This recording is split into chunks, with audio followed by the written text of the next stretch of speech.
Punching Up, a Nintendo podcast, is brought to you by you. If you want to learn how to support our show, go to patreon.com/laststandmedia.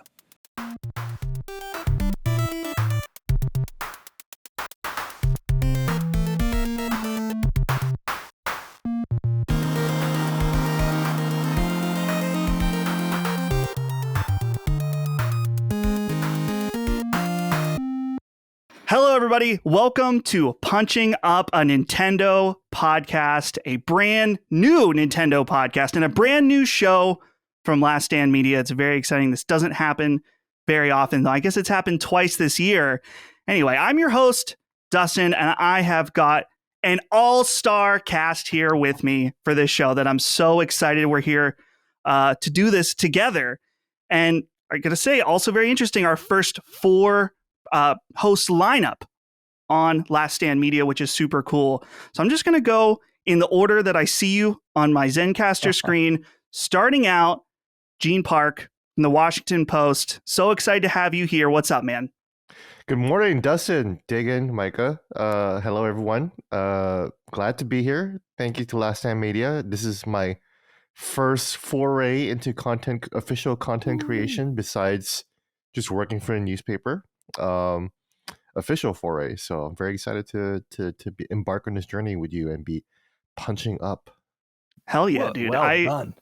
Yeah. So here, I'm too excited to talk about different things, but I want to introduce everybody first. I'm going to hold off. Next up, Mama Micah. Welcome to Punching Up. How are you? I'm doing great. I am so excited. I can't stop smiling. But also, I was so excited about this before I went to bed last night. I had the best dreams about grilling. Like I was making a pork shoulder for a party, and we were, having pulled pork. It was fantastic. So I knew when I had that dream that this was going to be a great day. So I'm very excited to be here. I don't think I'm going to stop smiling this whole episode. Yes. Yeah, I've been really excited about this too. Not going to lie, I'm never nervous to record. Last night, I was thinking about this. You're always thinking first impressions are everything. What if I sound like an idiot on this first episode? I'm sure I will at some point, but I don't know. We'll see what we can do. You're doing great. Doing great.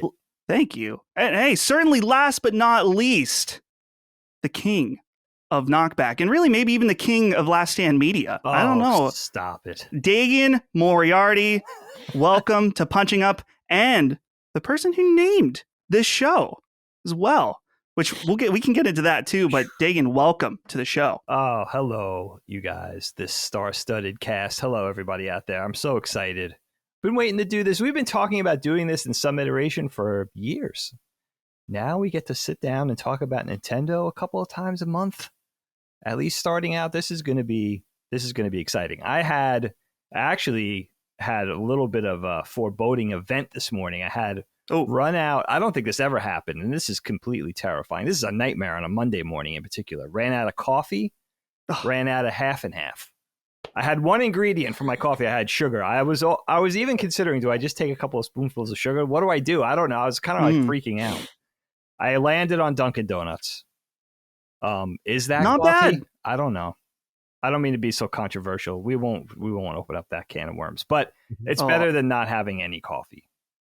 See, Dagan, I think that Dunkin' Donuts is the great working man's coffee. Okay. It's respectable. I think personally, way better than Starbucks in terms of just straight coffee. I hear that.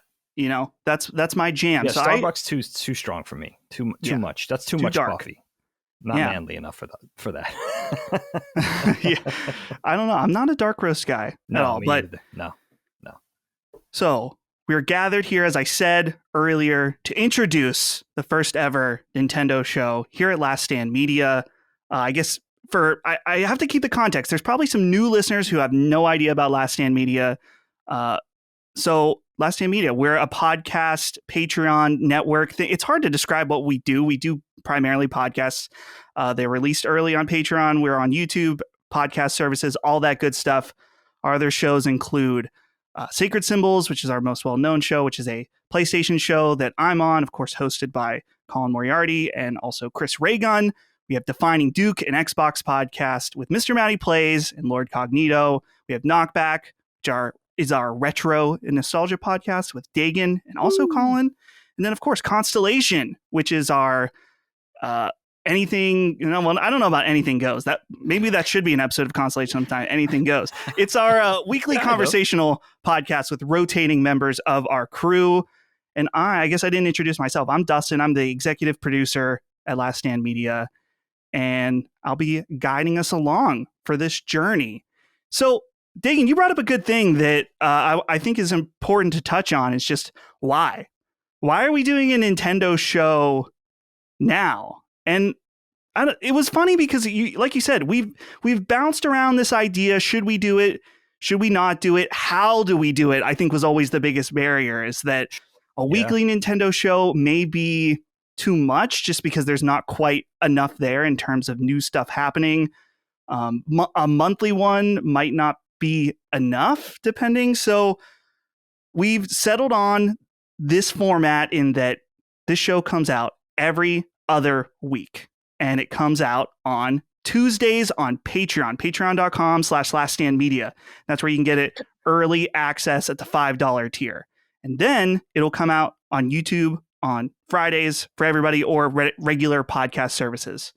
So if you'd like to be in when it's breaking, totally fresh off the press, you'll have to join us at patreon.com/laststandmedia. With that, though, of course, there's other perks. We're going to do write-ins for the show. That's like a very standard Last Stand Media thing, that we want to include the audience in with us. And so you'll be able to write in and submit questions at the $2 level every week.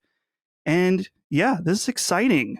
So I'm trying to think now at this point, as far as us going around, I guess, I don't know if we want to just have some general thoughts or introductions. I know we've done a little bit of introductions, but I guess maybe some background on Nintendo, and we can kind of just go around the loop again. So Gene, I'm excited for your perspective on the show, just because you're like our guy on the inside. You were on the ground floor playing Tears of the Kingdom well before we were, but what brought you here, as far as I know? This is your debut into like the indie podcasting space. Yeah, that's a good question. I think, well, first of all, I've been a member of the Last Stand community since last April, since Colin and I had our first conversation. And since then, I subscribe. I pay my $5 a month to the Patreon. Thank you. And you guys were my first Patreon subscription ever. And I see the comments, and I see a lot of people say we want more Gene, and it's very flattering. Definitely. It's very cool, and I feel like this is a great venue. Look, I've said this publicly, that if I have a journalistic bias, it is with Nintendo. I am a Nintendo fan. But look at what I'm wearing. I'm wearing a Nintendo New York hat, and I'm wearing the same Legend of Zelda shirt that they had at the Nintendo Treehouse event in New York City. Oh, I'm jealous. And yeah, and I've been covering Nintendo for a long time. My first contact with Nintendo was actually during college in 2002 when I covered Wind Waker.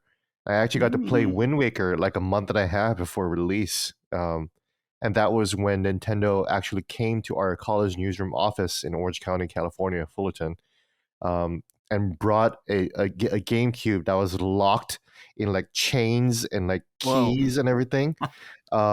Like it's like chained to a woman, and it was literally women that came in with this screen GameCube, and they say, "Here's this Legend of Zelda Wind Waker, and we'd love for you to play it for like 2 hours."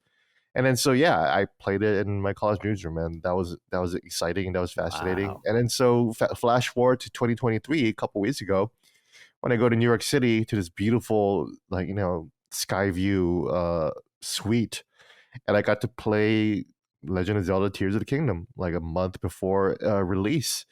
And lo and behold, the switches there were also chained and locked up, just like they used to be. So glad to see Nintendo really hasn't changed that much sometimes. Which, it is funny. It's just ironic. They had it chained up. They still had that security, though. I think it may have leaked at that point. But, you got to, still keep up appearances at that point.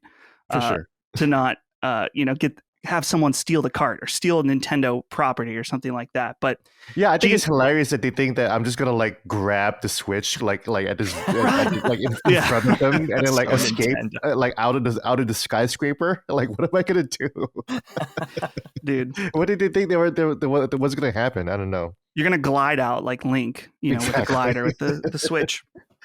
Gene, we're so happy to have you. This is great to have you as our a full-time cast member, whatever, host here at Last Stand Media for this show.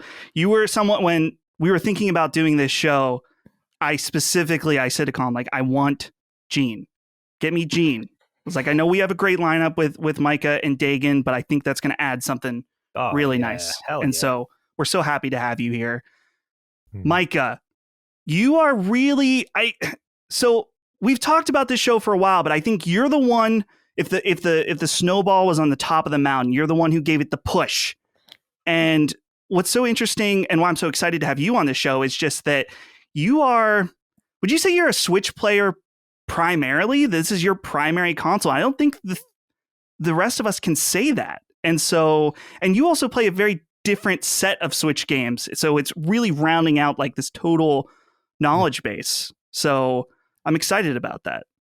Yeah, I was primarily an Xbox gamer for a very long time, but I have genuinely fallen off of Xbox because there's just not much over there that I want to play right now. Fighting words on episode 1. I like it. That's 11 minutes in. And I was a diehard 360 kid. I really hardly ever played PlayStation. I was years late getting to some of their biggest games. It just wasn't my thing. I loved Xbox. But I haven't played much recently because there's just not really anything out right now that I want to play.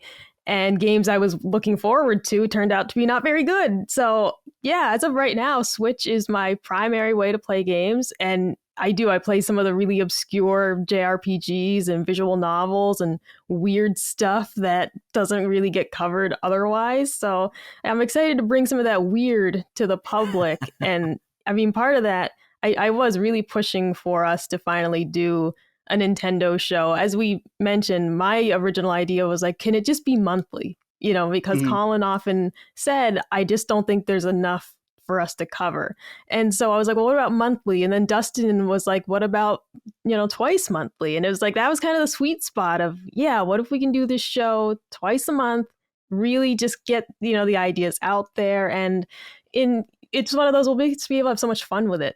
There's so much we can cover between retro stuff, current items. I mean, I think we just have so much to work with. And I'm really excited for us to start getting listener inquiries too, because that's always my favorite part of the show is getting the audience involved. Yeah, absolutely. That's one of my favorite parts too. And I'm just so excited to see the reaction. I sent you guys a tweet in our staff Discord about someone asking for this lineup to happen. It's like, and we haven't teased the show at all. And so I'm so excited for this to drop and people to be listening to this, super excited. It was this specific lineup. It was us 4, right? I don't think they mentioned Dagan, but let's segue to Dagan right now, actually, because Dagan, I'm so excited for you. This is what's so, I didn't plan to do this as like what each person brings to the podcast, but this is what it ended up being because it actually is so awesome in that, Dagan, you are the OG here. And one of the big aspects of the show when we were planning it out is that we want it to have not just a modern Nintendo focus, but an all-encompassing from all the different eras. And Dagan, not that you just play retro stuff, you're very much in the modern as well, but I love Nintendo is one of the most fascinating companies to look at through the years, and the weird stuff they've done, the unorthodox, and sometimes the stuff that seems strange, but that ends up being completely brilliant. And so to have your perspective on all that is awesome. And I also just think you're hilarious. And I'm using some of that knockback energy for this show that I thought was absolutely essential. So Dagan,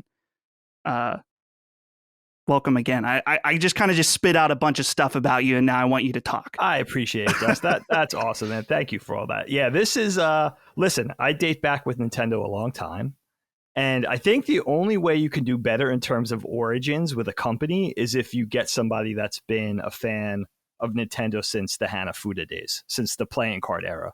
But short of Yeah. World War II, I'm going to be your resident old man. And it is nice. It's a nice thing to be able to talk Nintendo, because in that conversation naturally is the retro, is the nostalgia, is the older content. You have the newer content to look forward to. And I'm especially looking forward to talking about contemporary Nintendo and where we're going now and where we're going next. I think this is so sweet because I finally have an excuse to really immerse myself into all things Nintendo by having this conversation with you guys every couple of weeks. As a fan of the content dating back decades, but also, like you were saying, Dust, the company really fascinates me. Nintendo is a really interesting entity because we're all fans of their creative content and the stuff that they produce. And I also love us kind of echoing the company itself with the quality over quantity thing, doing it having meaningful, thoughtful conversations every couple of weeks where we could really dig down to all things old and new. But Nintendo is fascinating, man, because they have this cutesy made for kids image, but they also at the same time, almost like no other company I could think about, really tend to keep the fans at arm's length. And they're relatively inaccessible for such a warm and fuzzy corporation. They're very guarded. They're rabidly protective of their IP. They're notoriously prickly with games media. And they're really just so interesting. I've been playing armchair creative director for Nintendo for years, just privately in my own head, my own internal conversations and monologues and stuff. So to be able to get all of that out, I was telling you guys on one of our pre-show conversations that I always fancy myself as Miyamoto's protege. He doesn't know that. Maybe now he'll find out. And it's almost like a stalkerish mentality, not in a way that I would ever do anything crazy, but I'm obsessed with the man creatively. I just think he's like one of the most brilliant creative people in the commercial art space that's probably ever existed. So just him in particular, I can't wait to get all investigative reportive style. Nod to Eugene. What makes this company stick from a creative standpoint, from a corporate standpoint, of course, from the content, now branching out into movies. What better way to have a conversation? What better time to have a conversation on Nintendo on the cusp of this hugely, wildly successful movie, which we'll talk about, and this collab with Illumination. And then, of course, just a few days into the release of this game, which I think is probably the biggest Nintendo news that we've had since the Switch debuted 6 years ago. So we're coming in timely. We're coming in hot. There's going to be a lot to talk about. I love the fact that if there's ever a dearth of content that we could dig back into the retro stuff, Nintendo's finally really, I think, fully embraced retro Nintendo, which is cool. They found a way that they could honor looking back while also looking ahead, and we'll do the same. We'll echo that. And man, there's just going to be so many fun things to talk about. I'll tell you the one negative for me, and it's a small one. I know I'm talking to some Amiibo collectors here. Oh, and I've easy now. Somehow managed to sidestep the call. I don't know how, largely because I think the Amiibo figurines are irresistible. And I think now it's dangerous. Now that I'm going to be immersed in this space consistently, I think it's going to break me. I think this is going to be where the floodgates open and I start collecting Amiibos. I was thinking about that this morning. I was like, there is a downside to this, that you're going to see a shelf behind me full of Amiibo figurines where I've somehow resisted the call so far. I suspect that's going to be over now. Dagan, this is the worst possible time to get into Amiibo collecting, but it can be done still. You know, for a while, there were a lot of Amiibo that were just lost to time, it felt like, where Nintendo would never reprint them. But they've done a pretty good job, surprisingly, re-releasing things as it makes sense with new games. But I got a few new Amiibo, actually, which we'll talk about with Zelda. But I commend you. I think you should, because, man, I need someone else I can bounce off my obsession with Amiibo with as well. I have a ton of Amiibo, too. Yes. Love I can Amiibo. talk about that, too. Perfect. See, we got the right crew here. We do. the obsessed. So I'll have to. I don't know. I know Micah has seen my amiibo collection, but I have this app called Game Eye, which lets you track your game collection, and you can put in your amiibo figures, and you can see how much how much it's worth. Oh my and God. it is an amazing and also sickening feeling. It's like, man, I have a small fortune in plastic here in my living room. I'm gonna have to get a link for that. Dude. Game Eye is sick. So yeah, I'm so excited to be doing this. I've said that like 6 times now, but it really is just emphasizing that this is an exciting time to be doing this new show. And I think it's worth saying too, just for our Last Stand listeners, is that we specifically, when we were talking about doing this show, that I think that it will still very much feel like a Last Stand show. Like I said, we've got write-ins, deep conversation, 20-minute intros before the show actually begins, as with this one. If we wouldn't have it any other way. No way. But I emphasized to everybody that I want the goal of this show to be fun, to be engaging, and not necessarily like Defining Duke and Sacred Symbols, which, don't get me wrong, we love both of those shows. I'm on one of those shows. They're very deep, analytical, long podcasts. And this is going for something different. We've got some cool stuff planned and new segments and stuff like that. It's not that we aren't going to get into the weeds with some in-depth stuff, but it's going to be a different show. And so I'm curious what you guys think. Of course, you can let us know how you're feeling about things as we get our footing. You can let us know either on Patreon or YouTube comments or whatever.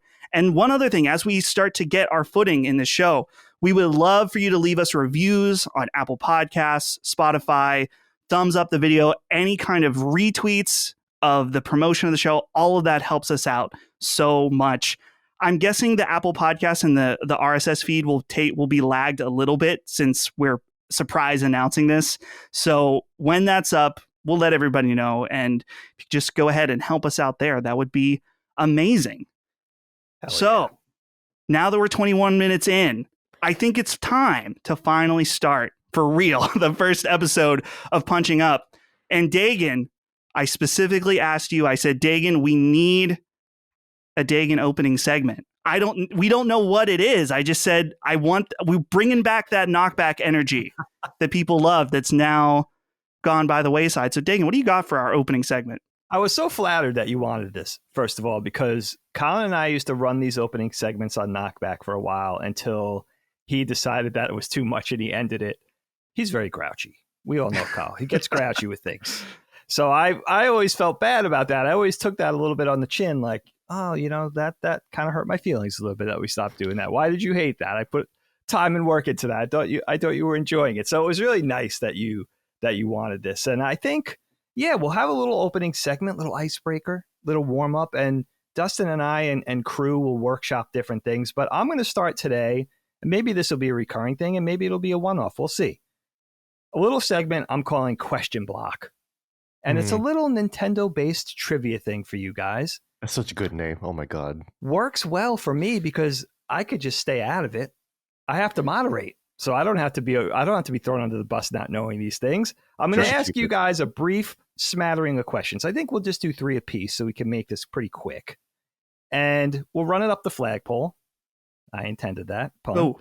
And we'll see what happens. And we'll just test your guys' Nintendo knowledge, new and old, with a couple of quick questions. I think, again, we'll do 3 apiece and see where it comes out. We'll do a tiebreaker if necessary. And I would have loved to ask you guys the same question, and maybe we'll kind of tweak things for the future where you have to write it down and show me so you're all answering the same questions. But as it stands now, perhaps it's a little unfair because you're going to answer different questions, each of you. But we'll just try it and see how it goes. And it'll be fun. And by the way, I don't know if I would have known any of these. So completely unfair from my standpoint to throw you guys under the bus. But again, it's my segment. I'll do whatever the hell I want. I'll be Colin. And Dagan, I respect the risk of just completely embarrassing the hosts day one. Right off the bat, a listener is like, man, this guy doesn't know anything. This guy doesn't have any Nintendo knowledge. Again, I don't know if I would have got any of these. But we'll see. Let's do it. You guys may surprise us. Okay, Micah, we'll start with you. Oh, no. Ladies first. Micah, What year did Super Mario Brothers 3 debut in North America? This is Super Mario Brothers 3 for the NES. What year did that come out? All right. This is our first time doing this, and I want to use a little bit of like a millionaire thing. Can I ask, was I alive when that game came out? Were you I don't think alive I was. when that? Yeah, you know what? That's a pretty no. Okay. Yeah, I'm going to guess. I've never played this game because I have not played hardly any of the very old Nintendo things. I'm going to guess 1986. Oh, you're not too far off. You're not too far off. The answer is 1990. Oh. 1990. Ooh. All right, maybe I'll tailor these better to the specific person next time. All right, no worries. We'll brush that one off. That one never even happened. Micah. Oh, Micah. This isn't a Micah question. I'm going to have to skip this one for you. All right, Micah, I'm going to give this one to somebody else. Let me skip down to this one for you. What do you remember was the release date of the Nintendo Switch pretty much worldwide? Oh man, I think it was 2017. That's right. What month would it have been? Oh man, Colin's the one with like the time index brain. My worst thing is time. I think it probably would have been around holiday 2017. That's like my best guess is they probably would have put it out around Christmas. I'm going to give it to you 2017. It was March. Oh, that doesn't make any sense. I thought it was April, thinking back. I was like, wow, it was March? I don't remember that. I knew it was spring-ish. Yeah, I remember that feeling untraditional with a March. Yeah, who releases a console in spring? It's really strange. I do remember that now. Strange timing. Strange timing. Okay. I feel like you might get this one, Micah. Which Zelda game came after, or the next one, after 1998's Ocarina of Time? Which one was the next release? I'll give you a hint. Both N64 games. Oh my god. You got so many. There are a lot. It wouldn't be A Link Between Worlds. That wouldn't be the one. It wouldn't be... You're not far off. It wouldn't be that weird one with the animation, the wand of whatever that nobody Gamelon. likes. It wouldn't be that. Wand of Gamelon, hell yeah. You got Wand of Gamelon reference. That's a great. Deep cut. It wouldn't be that one that was in my garage for some reason. I genuinely don't know. I don't know that. The next one would be 2000's Majora's Mask. My favorite one. Oh, no, the scary one. No. This is super scary. Never. Dark. No, thanks. There's a reason why I didn't play that. No. It's horrifying. All right, Micah. Who knows? We could still be calling the tiebreaker here. Maybe these are hard. I don't know. We'll go to Gene next. Gene, do you remember, my friend, who played the live-action Mario in 1989's Super Mario Brothers Super Show? Captain Lou Albano. That's correct. Yes. You got it, my friend. I watched that show religiously after school. I did too. When I was growing up. Remember Fridays, they would have, just Fridays, they would show the little Zelda short. Mm-hmm. Or else it was all during the week. It was Mario. Zelda was on Friday. All right. Gene, very good. Next one. Gene, how much did the GameCube cost at launch in the US? Wow. What was the retail price? Which Nintendo announced much earlier in the year, I think, that year. Oh my god. I'm going to this is a total guess. I'm going to guess $250. It was $199. I thought it was either $199 or $250, but yeah, cheaper than the whatever that was then PS2, which was then $299, right? They wanted to undercut Sony at that time. Okay, Gene, you got one more. This is a true or false, Gene. There are currently over 200 official Amiibo figurines in circulation. There are currently over 200 official Amiibo figurines. True or false? It feels true. That is true, my friend. All right, 2 out of 3, not bad. You lead the pack. I'm so nervous right now. I didn't know like half of those. You can't do worse than I did. Well, these are interesting ones. Maybe these are cut. Maybe these are cut a little too tough. I might have to go a little easier on you guys if I do something like this again. Dust, who provides the voice for Donkey Kong in Nintendo and Illumination's 2023 Super Mario Brothers movie? Who's the voice of Donkey Kong? Seth Rogen. You got it. Dang. Okay, that one wasn't too bad. That was a little easy day, I'm not going to lie. Okay. That one was a little easy. There's a little too much of a swing. I think you need to punch up to Dustin. Yeah. Seth Rogen, by the way, I love him, but most annoying laugh in show business. He just does the laugh in the movie. Does he really? They're like, hey, Seth, do the laugh. It's just and he did it. Yeah. Oh, no. I haven't seen it yet. Oh, you haven't seen it? No. Spoilers, Seth Rogen's laugh is in it. That is hilarious. Okay, Dust. 2 more to go. What was the very last N64 game released for the system? This was back in 2002. What was the last N64 game released in North America back in 2002? Wow. I learned this from working on Pat Contry's N64 guidebook. I never knew this before. Is this the last Nintendo? I guess no one else asked questions, so that's not fair. No, I asked a question. Oh, you could do it. I could give clues. We don't have to be I was trying to figure out if it was Nintendo first party or not. Not Nintendo first party. Oh, no. Nope. That makes it so tough. Yeah. The best thing I could say is a new franchise. Big franchise. And a sequel, not a number one, somewhere down the line. Not a number one. Man, It's kind of a sports franchise. You could call it my gut initially said Tony Hawk, but because I know that those were one of the latest PS1 or later PS1 releases. Yeah, sure. Yeah. With the cross-gen. Yeah. But you almost got it. Okay. I'm forfeiting now. All right. I truly don't know. You were on the right track. It's Tony Hawk Pro Skater 3. Oh. See, I could have... You pretty much got it, I think. I don't know. That was pretty close. Tony Hawk 3. Man, okay, so Okay. Wow. I'll let you decide if that counts. All right, let's see. We might give you a half point for that. Let's see how you do with this next one. The last one, by the way. Last one. Metroid's Ridley, Samus's ongoing nemesis throughout this sci-fi Metroid series, is named after which famous movie director? Ridley Scott. You got it. Boom. Mine were those are 2 movie related ones, in there. Let me just do the tiebreaker because I think it's interesting. Let's do it. Between Gene and Dustin. I want to see how this shakes out. Guys, here's my tiebreaker question. And we'll see who's correct. Guys, what is the greatest Nintendo console of them all? What? Isn't that this is not. This is a Dagan question. What Dagan's favorite Super Nintendo is the best Nintendo console ever created to this day? Well, for me, I think it is a Nintendo Switch. That's incorrect, Gene. I can already tell you that's incorrect. I want to win, so it's the NES. You're also incorrect. It's the SNES. It is the Super Nintendo. Dustin was closer. Answer, yeah. But Dagan's also incorrect because it's the SNES. Oh no! We can't be opening this can of worms on episode 1. You're just trying to get British fans. I know what you're doing.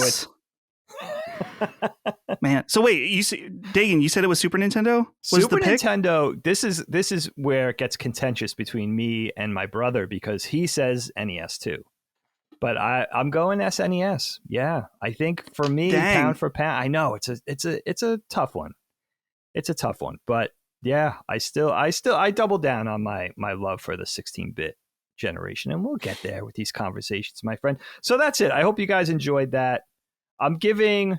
We got to give the nod maybe to the 2 gents this time, but Micah, I think we're going to fix something up for you next. We have a very big generational swing in this show, which I think is both a blessing and a curse. Mm-hmm. Right? But but we're playing to all bases here. That's what I love about it. Yeah. Yeah, and it's something I was excited for, that we had discussed potential, show ideas, and one of those being that we are excited for the idea of like Gene and Dagan, in a way introducing some of their retro favorites to Dustin and I that maybe we haven't played, and ones that are accessible on the, Nintendo Switch Online, the virtual console. it's like, yeah, this will be a fun way for me to explore some games that I did miss out on from either not being alive or just not owning the system.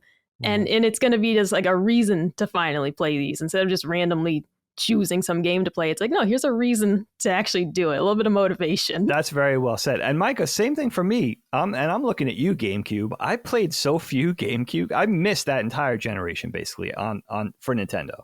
So, I'm going to be heading back to things too. So we all have those gaps in the catalogs, right? Those backlogs. So that is a nice perk to this. And I'm especially looking forward to revisiting the indie game. The indie game culture, especially on the Switch, is so exciting. And I don't hear it talked about enough. Every time I dig down and just watch 10 minutes of YouTube content, I'm like, look at this game. Why is nobody talking about this? So that's another exciting aspect of doing this with you guys, I think, is just digging down into those catalogs and those unrecognized games that are just out there and no one's seemingly acknowledging them. So, yeah. There's a lot of great games that fall by the wayside. But speaking of stuff to play, let's get into what we've been playing this week, which is a segment on all of our shows.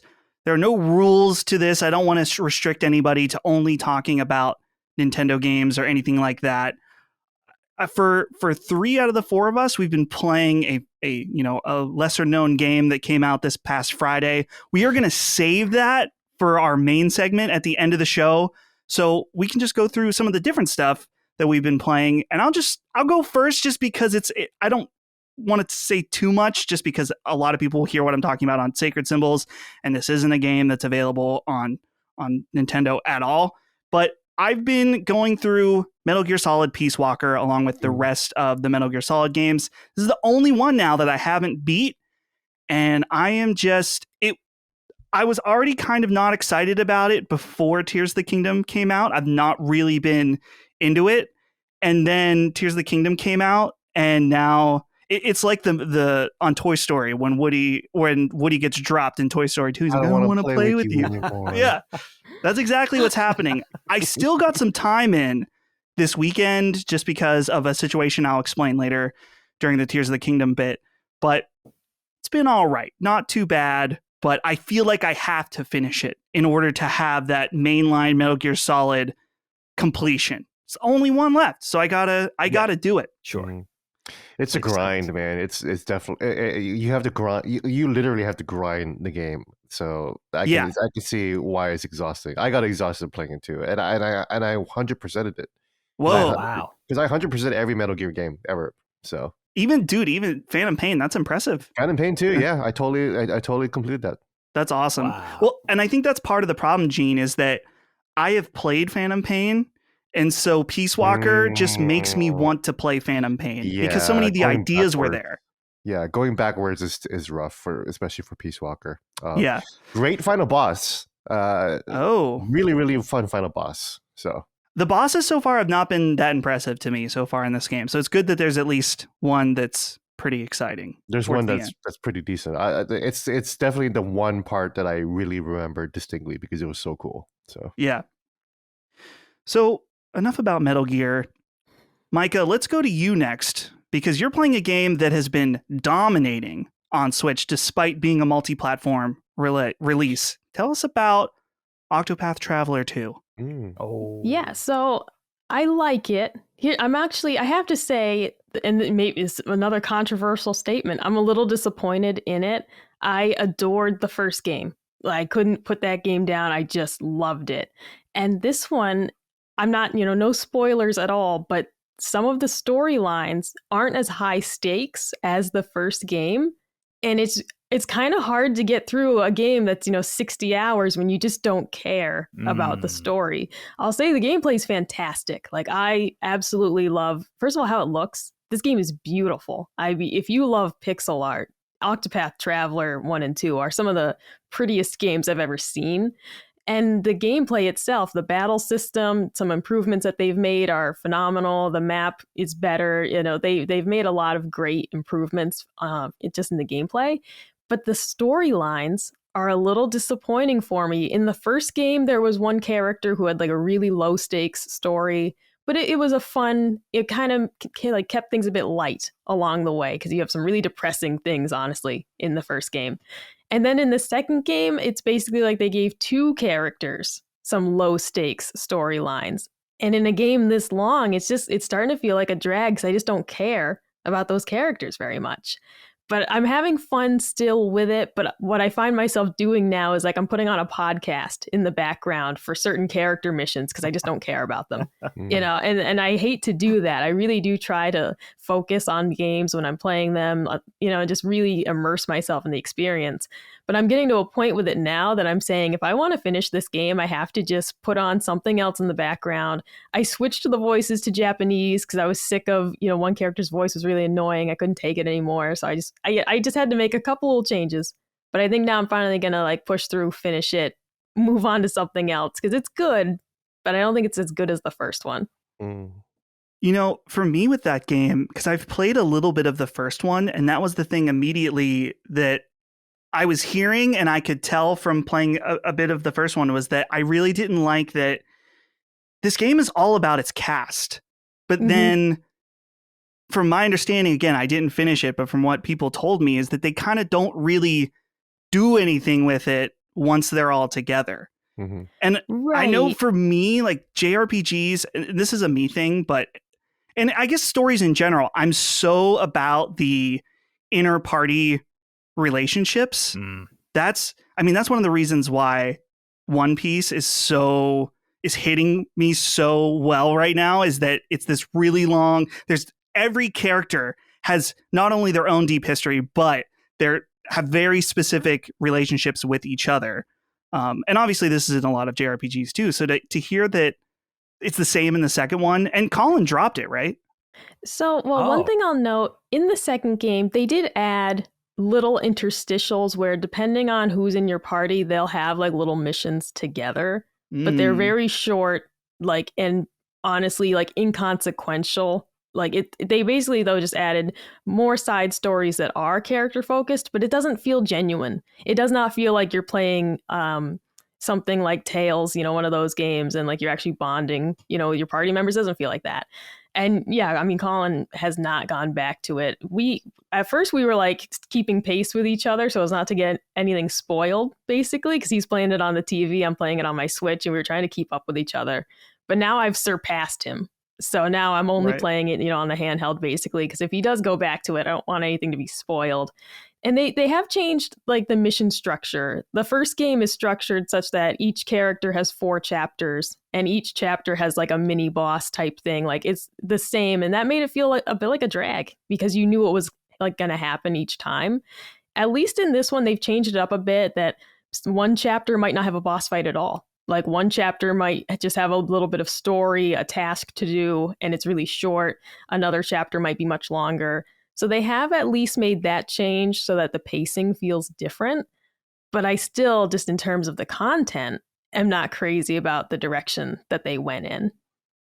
Yeah, I don't know. I can't help. You mentioned how beautiful it is that every time I see it, man, it looks so good. I want to be into it. I'm trying to remember, Gene, I don't know if I've heard you talk about this game. If you've played it, either one, is this something that, you know, as also a mega JRPG fan, something that's on your radar? Yeah, I tried to get into Octopath Traveler 1, and it was that exact reason, that the fact that the cast doesn't really interact with each other that much, and that they don't really do much with the ensemble aspect of a role-playing game, that I just bounced out. I was like, as soon as I heard that, I was like, okay, I'm not gonna be playing this. I'm sorry. But like you, I want to, because it looks so good, you know. It's ticking every single box that where it's like, okay, Gene, like you used to love this shit, you know. And that kind of goes back into the game that I'm playing, I guess, which is Final Fantasy Pixel Remaster. Yeah, let's get into that now. This is a good transition because this was a few weeks ago now that all these games came out, and I know that you were super excited about it, and Last Stand fans know you and I did a Final Fantasy. We've done 2 Final Fantasy related podcasts together. We're so Final Fantasy nerds, and I played Final Fantasy 16 last Friday too. Right? Yeah. So how are the Pixel remasters treating you? And I know you got them on Switch, but they're also on PlayStation and PC and mobile, but you went with the Switch sorry, version. Xbox. Yeah, you're out. Yeah. Phil, get on it. I played and completed Final Fantasy 1, which was such a joy. It was nice to hear Colin talk about how it's such a comfort game. And that's what it is for me. I played Final Fantasy 1 way back on release, you know. I had the Nintendo Power issue. I had the strategy guide for it, the official Nintendo Power strategy guide. The music, the world just felt so engrossing. Like the way you have to use your imagination to bring these characters to life and to bring this world to life. Like it just really brought me back to that time where like my imagination was so active and I gave these characters so much personality, and I and the music helped by making everything feel so epic and cool. And it's such a simple game, you know. It is the besides Dragon Quest, the quintessential Japanese role playing game. So you know, I've been thinking a lot about the history of role playing games. Well, pretty much all the time, and so that's why it was just such a pleasure for me to just go back to the root of Final Fantasy and beat that. I have played 2 and 3. I didn't really like them that much, but like you guys, I kind of want to earn my way back to 6, but I couldn't wait, and I started 6 anyways. It's irresistible, dude. Yeah, It because really it's so freaking good. Micah, so have you played good. 6? No, and I'm excited because I ordered a physical edition of the Pixel remasters Oh, from cool. Play Asia. I'm just waiting to get it. Nice. But I'm really excited to be able to play some of these now because it's one of those things I always wanted to go back to, but it just wasn't super accessible. And it's like, now here's an easy way to play it. So I'm just like very impatiently waiting for my copy to get here. Yeah, I feel like if you want the ensemble cast like type feeling with like interesting character stories, then it's 6, you know, and also 4. Four, Final too. Fantasy 4 is where the modern concept of Final Fantasy, these emotional, dramatic stories, really started. So obviously Zelda has been taking up like 100% of my time. But once I get done with Zelda sometime in 2025, I do plan to go back to these Pixel remasters and just like run through them, because it's such a joy to just, you know, like I'm so glad that they released them finally on the Switch, especially because these are Nintendo games. You know? Yes. Well These are, said. Gene. like it's interesting to see Xbox fans complain about Final Fantasy not being on their platform. And it's like, I just don't think of the Xbox as a Final Fantasy platform. You know, they only had Final Fantasy 13, which was the worst one. Oh, wow. And that's it. And I think 15 too, right? Yeah. Well, and 15 too. Yeah, I'm sorry. But who wants that one? Yeah, but that was, well, I love Final Fantasy 15, but that's a whole other conversation. 15 is for the boys. Yeah, it's for the boys. But 13 was the first Final Fantasy on the Xbox platform. So I like, when I want to play Final Fantasy, I'm gonna be like, oh, I'm gonna turn on my Xbox. Like that's not a thought process I have. It's primarily Nintendo, and then eventually PlayStation, of course. You know, Final Fantasy 7 and the deep, rich history that 7 did for PlayStation 1 in general. But yeah, it's just so nice and like spiritually comforting to know that all these games are back on a Nintendo console and looking better than ever. Yeah. Definitely. Gene, you reminded me, thinking of Final Fantasy 13 coming when it came to 360. I had recently gotten a PS3 and I really wanted to, I loved I was a 360 kid through and through, but I really wanted to justify this PS3 that I got. And I remember being like, oh, well, uncompressed cutscenes for Final Fantasy 13 on PS3. Yeah. You don't got that on your 3-disc Xbox version. Yeah, I also bought it on PS3 back in the day. To be fair, the Xbox backwards compatible version of Final Fantasy 13 is probably the best way to play it right now, because it's in 4K 30 frames. I get the last laugh on this one, on Final Fantasy 13. Gene, you're playing another JRPG as well, and this is something. Yes. This is contentious. Not contentious. This is a series that I've always felt like I should be into, and I've tried multiple times, and it just doesn't resonate with me. And it's tough for me that, you hear about Colin last week talked about on Sacred Symbols about Zelda, like new Zelda, and how he's totally fine with it not being for him. Mm-hmm. That's not how I operate at all. When I hear about people loving games and they Mhm. don't click for me, it frustrates me Mhm. because I'll think I'm missing something. I need to try Mhm. again and again. And I just need to accept some things aren't for me. But I know this was a big deal for fans of this game, and that is Xenoblade Chronicles 3 Future Redeemed, which is the DLC that, to my understanding, kind of brings everything together. This is the culmination of Yes. Xenoblade Chronicles, right? Yeah. So for the past more than a decade, Xenoblade Chronicles fans have said you don't need to play Xenoblade Chronicles 1 or 2 to understand the other games. There is a plot point that ties them all together. Spoilers, right? But it's very, very like not the biggest part of the story, right?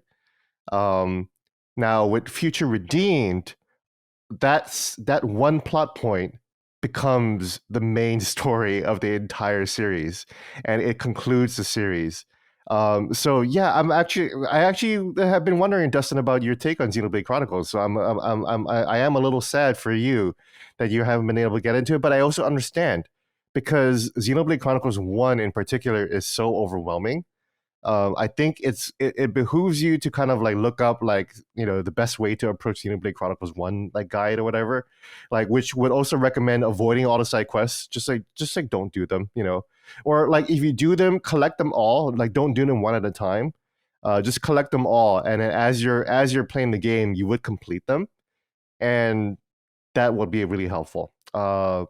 What is the hang up for you, I guess, in terms of Xenoblade Chronicles? Is it the combat system? Is it the characters? Because I think for me, the character work is exemplary. I think it's beaten Final Fantasy in terms of the kind of JRPG it is, and for me, it is the heir apparent to the SNES 16-bit golden age of JRPGs. Like I feel like it is the spiritual successor to the GOAT game of all time, Chrono Trigger. Yeah. So for me, so I've tried playing Xenoblade Chronicles 2 and Mm. 3 because, as you said, there was once a time where people Mhm. said you can start here, right? And I think for both of them, there's other reasons, but the primary thing is that I don't think I like the combat. Really, it's particularly 2. It was starting to click for me in 3 when I was checking that out, but 2 in particular, I remember being multiple hours into the game and thinking, I have no fucking clue what I'm doing or how to even do this.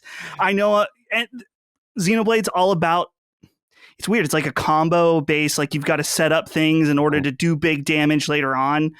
It seemed really cool once you really understood it. But I think part of the problem also, and this goes back to what we were saying, is that I really think I should have just started with 1, even though the Start with 1. combat was more overwhelming. I just constantly had in the back of my mind with 2 and 3, I have zero frame of reference at all. And I keep thinking, oh, is this supposed to be something that's connected in some small way, even if it doesn't matter? That's the thing for me always with series where people say, oh, you can play this without knowing anything. Mhm. I'm always thinking, yeah, but I want those payoffs, or I want to have that speculation. That's all part of the fun. And if you don't have that, then it's not the same. If you play So Xenoblade Chronicles 1, the payoff for 2 and 3 are massive. Yeah. Massive. So because you're so behind, I actually recommend that you just go back and start with 1. I actually think 1 might still be overall better than even 3, even though I think 3 has a better cast. Yeah. I think 1's narrative arc is just overall stronger, and it really reminds me of Chrono Trigger. I feel like Shulk and Chrono have a lot in common. Shulk is such I hate subverting expectations. I hate that phrase, especially these Dude, days. Star Wars ruined that phrase. It really did. Star man. Wars, It really Jedi, did. yeah. Fucking Rian Johnson and The Last Jedi, which a movie that I kind of liked until Rise of Skywalker came out, and then like it retroactively ruined Last Jedi. I was like, so Last Jedi is actually a horrible movie. But it does subvert like the trope of like the JRPG protagonist who's setting out from town due to like going on a revenge quest or whatever like that. It really flips that archetype on its head. The music is amazing, and the story is really simple to understand, I think. So, and the combat is a little bit. Xenoblade Chronicles 2's combat is very, very complicated. I actually had to watch a 90-minute combat tutorial to really get it into my brain, and then after that, I had to take a college course to understand the combat system. And once that clicked in, then I actually think 2's combat system is the best. But 1 is simple enough. I think that you can kind of get the groove of the whole series through 1, and then just start from there. So definitely start with 1. You're now Dr. Gene Park, PhD, PhD. in Xenoblade Chronicles 2 combat specifically. Specifically combat. We need a separate degree for the story. Yeah, because I've seen those story summary videos. They're like 4 hours long on YouTube. So, which I mean, it's a very involved series. You know, like when I was fighting cancer, I had nothing else to do but play the Xenoblade Chronicles. So I just binged the entire series in one go. You know. Yeah, dude, that's awesome. I'm glad to hear you're enjoying that, and glad it's always fun when there's a culmination of a long running series that ends things off. It's kind of it's bittersweet when it happens, but so I really need to finish the DLC. But again, like Zelda is taking up so much of my time, and then I'm going to be playing Final Fantasy 16 soon. So I really don't know when I'm going to be playing it. Fortunately, the DLC has been swamped like in the news cycle that like nobody's really spoiling it, you know, because I feel like nobody's really playing it. Yeah. But I do follow some Xenoblade fan accounts on Twitter, and they're really excited. They said this is like the best ever, and this is the ending that they've always wanted, and that really excites me. So I cannot wait to finally get back into it. Excellent. It's good to hear, dude. Last but not least, Dagan, I know you've been playing Tears of the Kingdom and also another game. I don't know if I want to spoil it. I don't know if that's a secret for Knockback. Oh, no, that's okay. No. Yeah, we'll definitely talk about that. We'll echo everything Gene just said about that. This is what I'm excited about. There are 2 games coming out later in the month for the console. I shan't reveal them, but with any luck, these are the 2 games I'll be talking about when we do this segment next time. Really looking forward to those 2. But of course, besides Tears of the Kingdom, which we'll get to, I've been really digging deep into the Final Fantasy 1 through 6 pixel remasters for Switch, obviously. And it's been such a delight. We're revisiting Final Fantasy, or visiting, however you want to look at it, Final Fantasy 1 through 6, one at a time for Knockback. We just recorded Final Fantasy 1 yesterday, actually. And we're going to go in order. Now, it's kind of a dual delight for me because 2 of my favorite games of all time are in this collection, Final Fantasy 4 and Final Fantasy 6. I love what you guys said about just the conversation with JRPGs and character and how that's become a necessity based on these granddaddy Godfather games, which made that a thing, you know, made that story and character a part of the video game experience. And then later people like Kojima ran with that type of thing, but that's really where it started. So it's kind of odd for me to hear something built upon that bedrock like Octopath Traveler would not have that. Because those games, Octopath Traveler is coming directly out of that tradition. Now, Octopath Traveler, very high on my very lengthy log, game backlog. I have to visit Octopath Traveler 1 before I could do 2, but that was a nice stark reminder for me, Mike. I do have to go back to Octopath Traveler.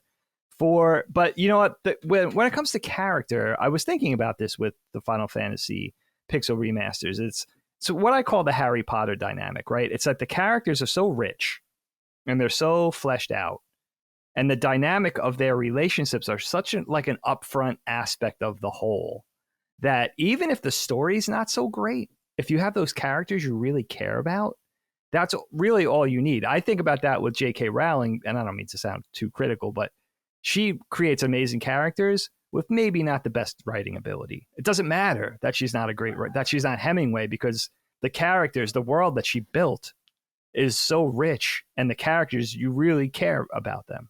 So I love having that. And I do think about that. That was probably the first video game experience I had in the early 90s with Final Fantasy IV specifically, where that was such a big thing. It was not just the gameplay. It was not just going on this lengthy adventure. It was really being invested in the characters vis-a-vis the story and vis-a-vis their relationships with each other.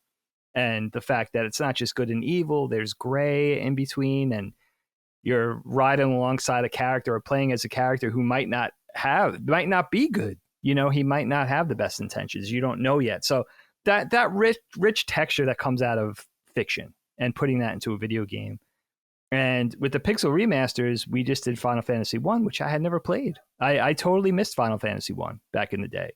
So it was really nice to go back and sort of play the graphically enhanced version, 16-bit-ish. I don't mean to oversimplify. It's not quite that, but, basically making the game visually a little more digestible for modern audiences, and then the quality of life improvements. And I like to play relatively traditional. We were talking about this on the show with Colin, keeping my JRPGs difficult. That's the tradition I come out of. So I don't want too many quality of life enhancements, but I see that opening it up for a larger audience, a younger audience, making the cost of entry a little lower, than this.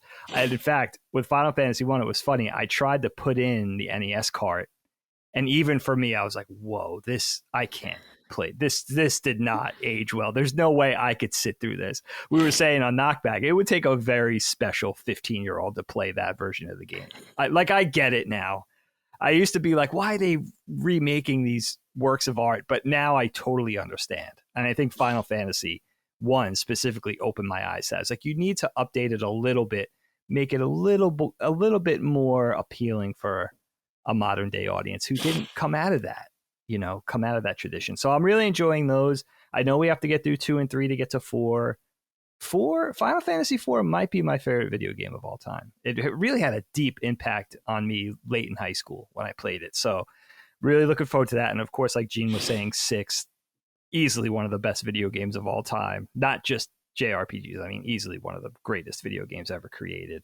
So that's been really fun to go back and just see the reverent job they did with the Pixel remasters and enhancing them a little bit, but keeping everything intact that we love about them, making them appealing to young and old, new fans and old fans alike. That's kind of a tightrope walk. And I feel like they did a really nice job with that, with kind of making it palatable to as broad an audience as they can. And we were talking about the price tag too, $75. And I hear the din online about it's too expensive and everything, and I get it. But the fact of the matter is, at least 2 of these games are some of the greatest video games of all time. And if you break it down to a roughly $10, $12, whatever, $13 a piece price tag, it's really not that bad. And it's a nice sort of nod to know your roots. Go back, know your roots. You could get it a little bit more of a digestible version. You don't have to go back and play the cart. You don't have to blow in the cartridge and put it in and then listen to the really harsh chip tune, harsh graphical interface, few colors. Explore it in a more richer context. And I'm looking forward to it. I'm looking forward to playing each one. In fact, Final Fantasy IV, we've already done a Knockback episode. It's the first Knockback episode we're going to repeat. We're going to do it over and do it better justice this time. So, and eventually we're going to land on 6, which we said we would never do. We said we would hold that one over the audience's head forever. But I think by next year, we'll definitely have covered all 6. Yeah.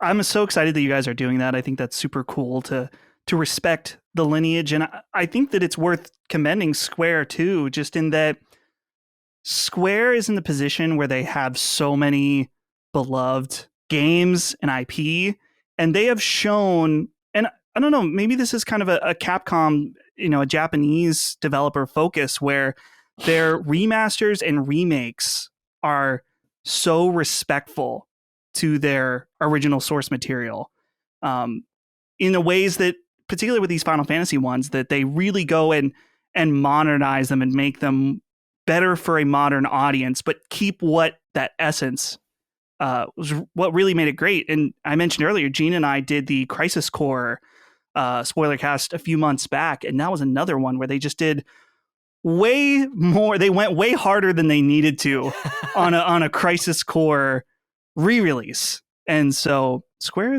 is doing great work when it comes to keeping their legacy alive. Will they ever do Chrono Trigger? No one knows.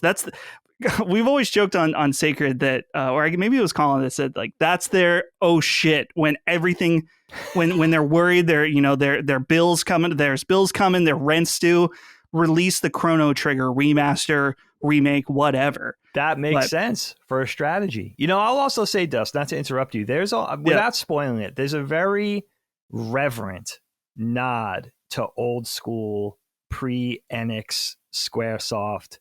Think Sakaguchi, Yoshitaka Amano, Uematsu. There's a really loving nod to them, to the original crew at the end of the game that I thought was really classy because those guys are long gone. They're not gone. Oh my God, they're not. Yeah. They're long gone from Square. They're right. Oh my God. That would be terrifying if they were actually gone. But I thought that was really classy, like honoring the legacy of what you built and what that means now. And of course, Colin and I talk about the staying power of Final Fantasy and how did it withstand the test of time and all that. But I thought that was a really cool sort of reward at the end to see, especially coming out of those origins, being around when these games were initially released. It's really kind of emotional in a way. I get really, I don't know, that could be my midlife crisis kicking in, but I get emotional about stuff like that. It's like, wow, these things are still important. And people are still discovering them too. Yeah. Final Fantasy, that's one of the series that I don't know if Gene knows this. I don't know if Gene will quit the show when I say this. I've never played 6. Oh, yeah. I saw that, yeah. It's you have something it's time. To look forward to.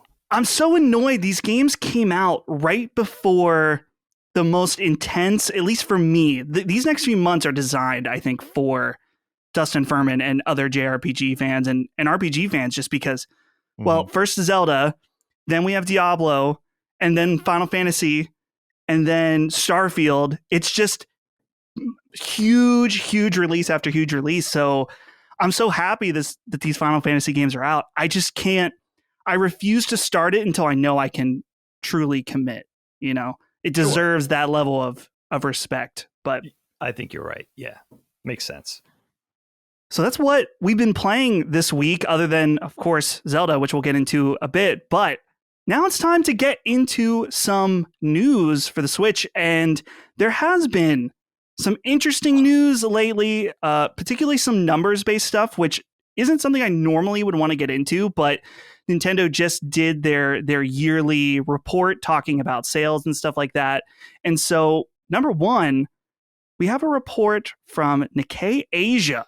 This is from writer Natsumi Kawasaki, that the new Switch is, quote, progressing well from one of their sources, but won't happen until next spring at the earliest. And I can hear, Twitter, when they saw this, when they hear these types of rumors, we've been talking about Switch 2, Super Switch, Switch Pro, whatever, for so long now that, it's just, they're really, really pushing out as much as they can from this single console. And I even saw that I didn't write down the specific numbers, but they really had some lofty goals for Switch in this kind of late era, the geriatric era of the Switch, where it's just 15 million in this next fiscal year, which they even admit will be a hard sell. So right, and that was reduced by, is that the reduced by 3 million number? So, yeah, from 18 million, yeah. Oh, wow. It's from 18. And I think that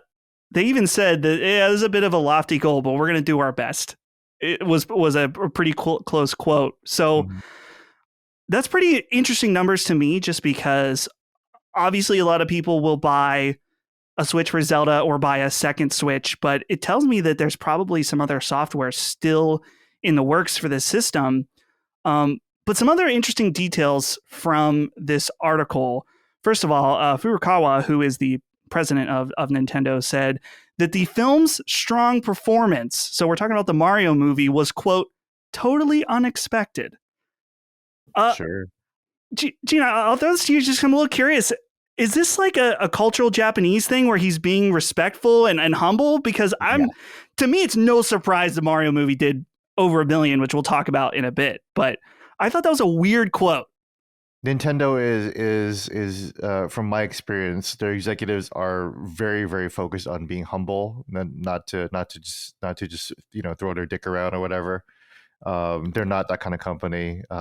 It is very traditionally Japanese, where they would Right. just defer to. Yeah. I interviewed Eiji Aonuma, and I'm going to be writing that piece right after we get off the podcast. But he very much didn't want to talk about himself as much, and neither did Fujibayashi, the director of Tears of the Kingdom. Neither men really were interested in talking up themselves. And even when they were at the Nintendo store in New York City, you would think that they would just be able to just grab Zelda merch. They make Zelda, Yeah. Zelda wouldn't exist without them. But they insisted on paying, and then they had to be convinced to take 20% employee discount. Wow. When Aonuma wanted to buy a hoodie and Fujibayashi wanted to buy a coffee mug, which is $40, really expensive. Holy shit. Yeah. And the That's hoodie humility. was pretty expensive too. It was expensive enough that I didn't want to buy it. The customer service there was like, we can't like just charge you, and they're like, no, please, so that's Nintendo to its core. They would not be like, oh yeah, no shit, that Mario movie made $1 billion. Yeah. They're not like us, Right. Yeah, I love that. Just that totally different perspective where you see it's funny because I think Nintendo is the type of company that they're humble in maybe when they're talking about sales and stuff like this. But I think they're kind of boastful in their actions where they do stuff like, hey, here's a Mario collection. It's available limited time. It's $60. And the first 2 games will give you widescreen on Sunshine, and that's it. And you'll buy it. Like, it's like, that's not like a humble approach to, and that's kind of, their business. So I don't expect them to be, super generous with everything all the time. But yeah, and the way they price their games, they never drop the price of the games. Like my friend has been waiting for Xenoblade Chronicles to drop in price, and I'm like, dude, it's been like 5 years. Keep waiting. They're not going to drop the price on that, man. That's wisdom, though. That's knowing your worth. Wisdom and knowing your worth versus that humility, the modesty, the outwardly facing demeanor of the company, which, like Gene was saying, is very traditionally Japanese, very classy to have that sort of outward stance. But knowing your worth, you know that you could artificially inflate things, you could make supplies scarce, you could play up the rarity, you could do, that's Nintendo's tactic. They know exactly what they're doing from a corporate business standpoint. That's what makes them fascinating. Yeah, just their unrelenting, it's such a weird flip of their absolute care to the customer experience is crucial. The idea, and you see this in the ads, like that Nintendo ad or the Zelda ad that just came out with the guy on the bus. It's all about portraying the feeling of when you play their games. But then on the other hand, they're the type of company that says, no, you can't back up your saves on your own. You got to buy our service and use the cloud save, and that's the only way to do it. Screw you. That aspect of them has always been super interesting to me. But as far as this report and the Switch, we've got some numbers, some hard numbers. The Switch has sold 125.62 million units, and software sales are at 1,036,150,000, and this was pre-Zelda, so this is probably much higher at this point. Maybe a whole nother billion higher from basically the hype around this game. Who knows how many people bought this? But so let's put that into context real quick, just so you hear the number like that. Obviously, it's completely massive, but it's important to know where it ranks in the pantheon of the greatest selling consoles of all time. PlayStation 2 still at number 1, 155 million, and Nintendo now competing with themselves for number 2 with the Nintendo DS at 154 million. And then we have the Switch slotted in at number 3, 125 million. Wow. Behind that, Game Boy and Game Boy Color, which those are combined numbers. I guess that makes sense, at 118 million. And then before that, PlayStation 4 at 117.2 million. So the Switch, now the third greatest selling console of all time. And I think it's really worth mentioning and thinking back to before the Switch, the state of Nintendo, just how it felt pretty dire during the Wii U era. Yes. Where the only games that you were buying on that thing were Nintendo first party, and they were good, but it was just a completely flip situation where I think when the Switch came out, there was even a lot of skepticism about that as well. And so, Sure. Dagan, Yeah. I'm curious for you, like, I don't know if you were a Wii U guy or just, did the Switch kind of bring you back to Nintendo? Yeah, I understand people being dubious with the advent of the Switch and, the hype in 2016, the release in 2017, because the Wii U is a weird era. I didn't hate the Wii U. I think about my son, my 12-year-old with the Wii U, because the poor kid was born in 2010. So he cut his teeth on the Wii U with video games. He was in that weird generation where that's really the console he grew up with. And so I got to see the Wii U not only through my eyes and the games, the few games I was playing on it, but really through him and to my older daughter to some degree, but mostly through Graydon, who was 6, 7. He was playing that game from the age of 3 or 4. That console from the age of 3 or 4. It was clunky, really clunky in retrospect. We didn't even realize even how clunky of a brick that thing was until the Switch came out. So yeah, there was really a sentiment of potential doom and gloom around Nintendo. I remember the conversations of, are they going to go software only? Is the hardware era, at an end after all these decades? It's been a really interesting 6 years. I think there was even some times, I would say even arguably over the last 3 years, where I wondered about Nintendo. And I still do. I'm still sort of a mind of, I get very suspicious when a company's great at one thing and now they're becoming potentially a media company with theme parks and movies and stuff. They're spreading themselves too thin. It's like all of a sudden if Toyota starts making, I don't know, name a product, they start making televisions. It's like, no, you've been specializing in quality automobiles for decades now. So I always get worried that maybe the thing we love them for is going to suffer if they kind of branch out into other territories.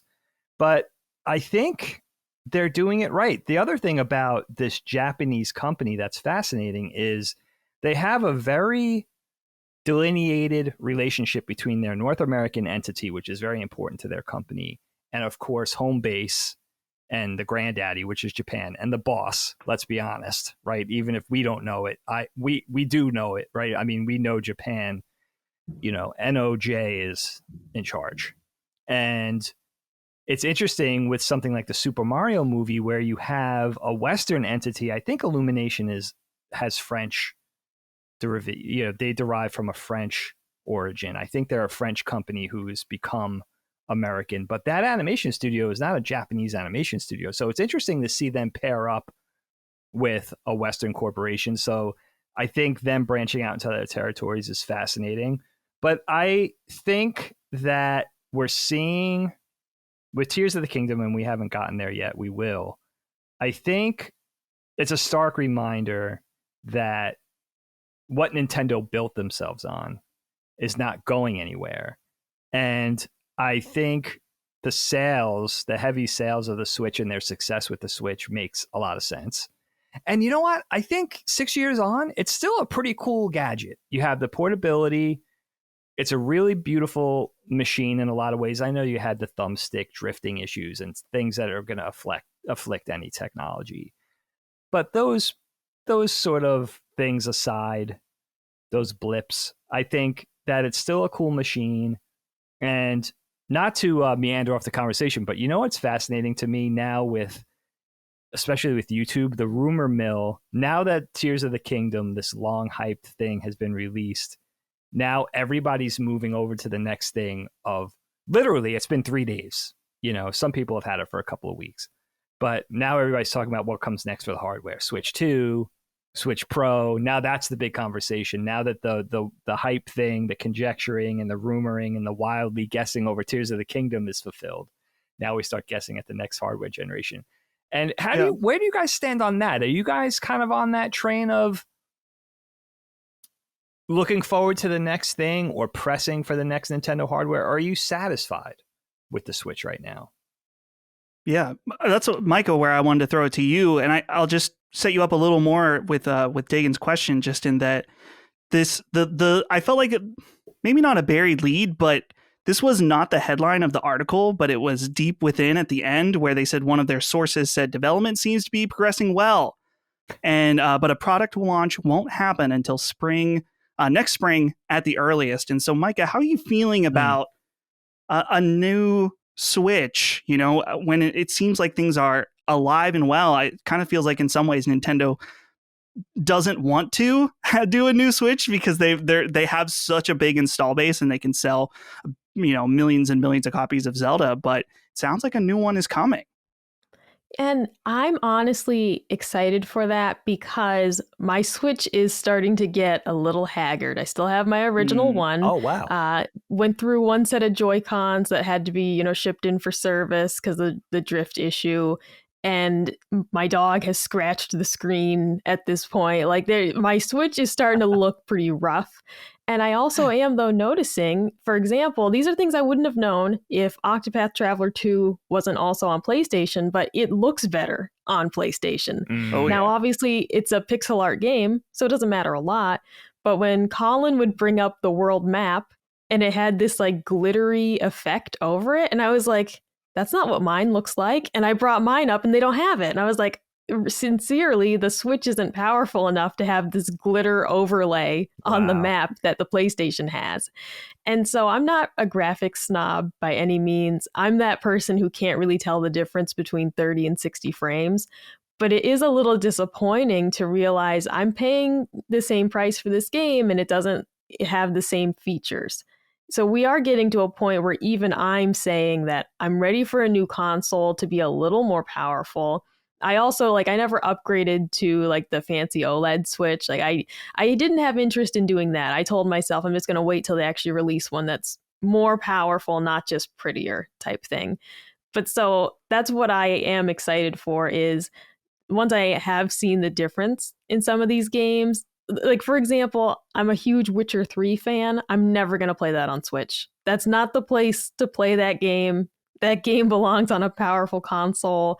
It would be awesome for that to be a game I could take on the go so I could finish my third playthrough of it. But it's not something I'm going to play on Switch unless they're going to make it a more powerful console, which is what I'm hoping for. I think everyone's hoping for that. It's just not the place to play it. I mean, you talk about bringing something like Call of Duty to Switch, and I'm like, who would want to play it there? It's going to run terribly. Like that's not, and their online's not very good. So there are improvements that could be made. They certainly have, as you mentioned, a huge install base and still more people buying them every year. My sister bought Switch Lights for her and her fiance this year because the kids had one and they both were like sick of sharing it with the children.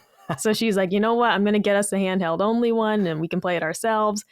And you look at it almost like a car dealership. You're like, man, who's buying cars every day? Doesn't everyone already have one? But here it is. And you see someone that's like, no, I still need to buy one. 6 years into this thing's life, It's people incredible. are still buying it. Yeah. So it certainly is a question of, is this truly necessary? I think from the software perspective, it is, because as games look better and better, something like Hogwarts Legacy, for example, you're really going to be playing a pared down version of that on Switch. And I don't think it does the game justice at a certain point. So I think it is necessary at this time that we're finally going to start seeing something more powerful from Nintendo. I don't think they can fully compete with the other brands, but they need to at least try and level things out a little bit. Yeah, it's it feels, I can feel the yearning. It's weird. Obviously, we're in a bubble on Twitter amongst video game fans and stuff like that, but there's still plenty of people out there buying the Switch, and maybe they're buying one for themselves and they already have one in the house, or there's been so much Nintendo out there, whether it's the movie or whatever, that it's finally time. And so Gina, I'll throw this to you to kind of wrap up this topic as someone who's been in the industry during the entire life of the Switch. And, we were talking about kind of maybe some of the skepticism going in, and then obviously the monumental success, and now seeing it still thriving in what we'll say is its twilight years, and looking to the future. How are you feeling about it? Yeah, I try to think outside the bubble all the time. Yeah. Which is important. why I don't really write stories about people complaining about Redfall not having 60 FPS, because I do believe that is actually a niche concern within the video game industry. Obviously, a lot of loud voices and thousands of people care about it, but that's thousands of people compared to the billions of people that actually play video games, right? Right. And I do think that for the most part, most people are okay with the Switch and its performance. I feel if it really does feel like nobody. Some people can't really tell the difference between 30 frames and 60 frames. I can tell, obviously, but it's funny that Micah brought up Witcher 3, because I actually did play the entirety of Witcher 3 on the Switch. Oh wow! Oh my God! It was good enough for me. It was fine. It's impressive what they were able to do. It's not horrible. Yes. As a piece of tech, I kept marveling at it. The fact that they were able to run it like that. Fascination with how they were able to squeeze it onto the Switch kept me going, and it was interesting to play it. And the nice thing also is that it actually has cross save with PC. So I actually play it. When I really wanted the game to look good, then I would just play it on my PC, and then I would just pick the game back up on my Switch or whatever. So it was not like the only way I played that save of Witcher 3, which was just like Micah, my third run through of the game total. Because that game is really hard to get through. It's so long. But I like, I think I'm like John Linneman of Digital Foundry in that we both enjoy lesser versions, pared down versions of games, just because we're fascinated with the tech and how it squeezes into things. And I'm also, I'm the guy that grew up on Mortal Kombat on the Game Boy, which only had 6 fucking fighters versus 8, I played that. I had Mortal Kombat on the Super Nintendo, but I was like, I want to play Mortal Kombat on the Game Boy. Even though it was a horrible version with only 2 buttons, I still thought it was interesting that they squeezed Mortal Kombat into a Game Boy. So I still have maintained that mentality where when I see a game like Doom 2016 or Doom Eternal on a Switch, I still think that I'm like, wow, that's incredible. That's so interesting to me. So yeah, would I recommend people play Witcher 3 for the first time on a Nintendo Switch? Absolutely not. Absolutely not. Please don't. Do yourself a favor and definitely get the HD, the next gen version on the Xbox or whatever. But you can. But as a port, as fans of these games, I do love the impossible port aspect of the Switch. And Nier Automata runs amazing on the Switch too, and I played the hell out of that version too. So but obviously I do think that there is a breaking point in terms of how much the Switch can go, right? And really, it was really Bayonetta 3 that made me finally say, okay, maybe I do think that it's actually time for a Switch, because Bayonetta 3 is a new game, not a port. And the scope of that game was so large that I definitely felt the Switch creaking under pressure to play it. And I also felt the design restrictions of the game, where it's like, okay, I do think that Platinum would have benefited a lot more if they had a little bit more power, and some of these set pieces, these amazing large set pieces, could really breathe more if there was a little bit more gas behind it. So I definitely see that. With Tears of the Kingdom, Nintendo is so good at catering their software to the platform, so I don't feel like Tears of the Kingdom is sort of like gimped in any way. Right. Besides the frame rate whenever you use Ultra Hand, and we can talk about that more later. But Bayonetta 3 was definitely I think the game that made me think, okay, I do think that we need new hardware pretty soon. Yeah, but how much? Let me ask you guys this with Nintendo, because we know a lot of it is reliance on their IP, and rightly so. It's some of the most brilliant IP. It's some of the most broadly appealing stuff. Zelda, Metroid, Mario, of course. If they give us a new Mario game soon, a brand new Mario game, do they even need a really, really upgraded hardware. You know what I mean? I wonder how much of that is, if you want to get older players, I would say generally older or sophisticated players, and you want to compete in Microsoft and PlayStation's sandbox, then yes, you need enhanced hardware to be able to compete on those fronts with gaming in general and online gaming. But if you really double down on your IP and give us more, and I'm not asking for quantity over quality, because when a Mario game gets dropped, it needs to be amazing. They're not stupid enough to fuck that up. And it has to meet expectations. But if you stay on a course of really doubling down on your IP, I don't even know if you need to do that as Nintendo. I really don't. I think it's very confusing sometimes whether, and this might be the way nerd culture has just gone and the trajectory of gaming to the adult space. And I think of things like collecting amiibos in accordance with that. It's not just gaming, it's everything around nerd culture. But how much of it is for kids and how much of it is for adults? And why can't we get a beat on that? Why can't we get a clear picture of that? Or is it do we not even need to answer that question? Is it just for everybody? Is it for everything? And if they just gave us the hardware capability and gave us the graphic fidelity and the aural sophistication of the other consoles, would we want for nothing? And, would they do that, and would it be cost effective for them? I would argue it would be, but I would argue that maybe they don't have to do it if they just give us more of their original IP. And I've been arguing this for years, new IP. Give us new IP to be excited about. I'm not talking about ARMS. I'm talking about something good. Easy now. Yeah, Easy now. ARMS is not bad. I got my ARMS. Min Amiibo back here. Stand Stand down. Stand down on that. Oh, I'm outnumbered. ARMS was definitely overlooked, sadly. I and like Nintendo too. They should have supported it better. That might be part of it too, sure. It's not like their online could really handle our passion for ARMS. But Dagan makes a really good point. And one thing I'll note is like something like Kirby and the Forgotten Land, for example, was a really fun game. Load times, though, were atrocious. And it's like this game, it's cute, it's colorful. I'm not looking for realistic graphics. That's not what Kirby is. But man, just like waiting for a level to start, little things like that, or like when you die and you're waiting to be put back into the game. It's like, it's those things that, no, Yoshi's Crafted World doesn't need a lot of power to run, but it does start to get annoying when you're playing these level-based games and the load times are just awful. That's a problem. So those are like the small improvements. Like I don't need the Switch to ever be as powerful as the PS5, but I do need it to be powerful enough that I'm not waiting, 15 seconds for this level to load in a Kirby game. For sure. Like that's where it starts to feel like this thing's just chugging along. Great point. Imagine Tears of the Kingdom if it loaded as fast as Demon's Souls remake on the PS5. Yeah. Well, for me, a lot of it is just that we don't, like Mike is saying, we don't need it to be as powerful as the PlayStation 5 or Series X, but let's up the baseline.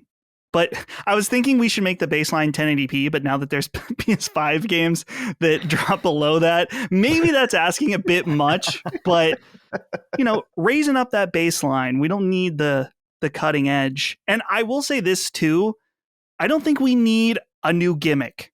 That's Nintendo's thing, is always having a new way to play. Yeah.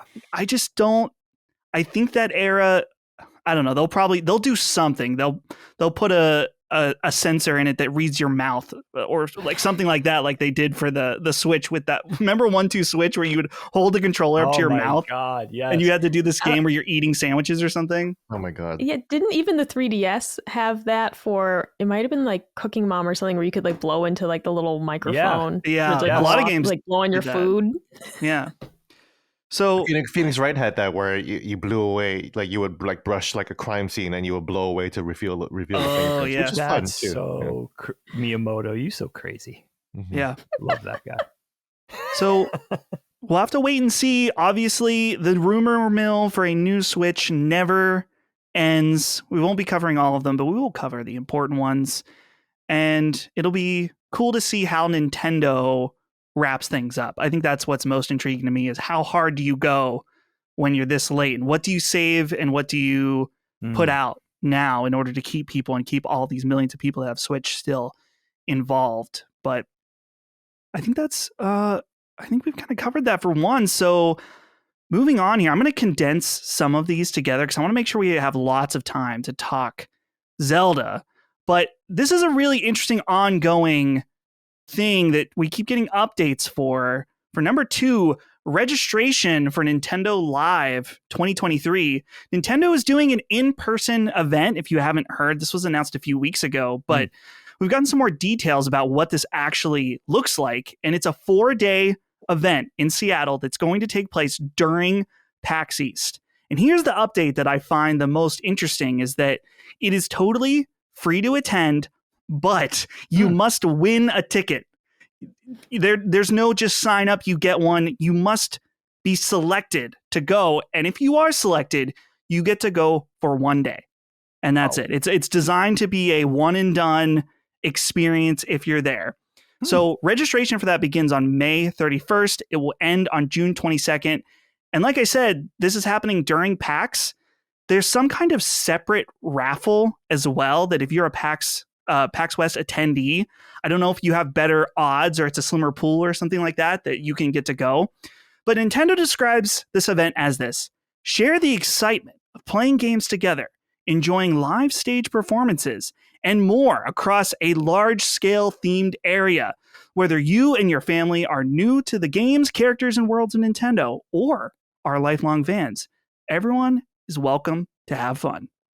Very a nice PR cushy statement there about what this is. But they also made clear, I looked at their FAQ, they made something very clear, which I think is important and worth not overlooking, is that they said this is not an announcement event. There will be no new product announcements around this. Now, of course, there could be stuff announced between now and when the event happens, but I find this event really interesting. And we've been talking about it on Sacred Symbols just because this is something that Sony used to do with PlayStation Experience, where they had this event where people could come together. But I think that it's becoming more clear now that this is more of an attraction, I guess, instead of an event like a convention or something like that. They kind of want you to go see the sites, see the themed areas, maybe see some kind of tournament or whatever these live shows might be of some kind, and then get out. Maybe you play some games or something or buy some merch. But I find this really interesting just in that they don't need to do this.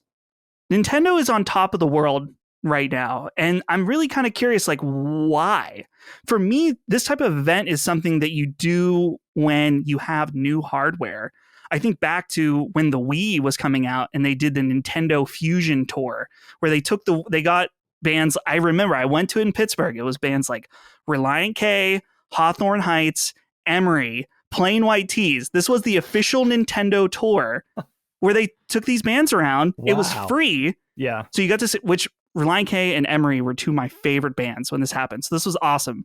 Got to go, and then they just have a bunch of Wiis set up before it came out so people could try it because they need to convince people about the future of motion controls. So Nintendo's not shy of doing in-person stuff, but this is surprising in the direct era where Nintendo doesn't, their presence has been exclusive to big show events like E3 or PAX or whatever, that they're saying, hey, we're doing our own thing. So Gene, I'll throw this to you just because I saw that you're probably going to be trying to go to this because are you going to PAX? What's the deal here? I don't think I'm going to try to go to that.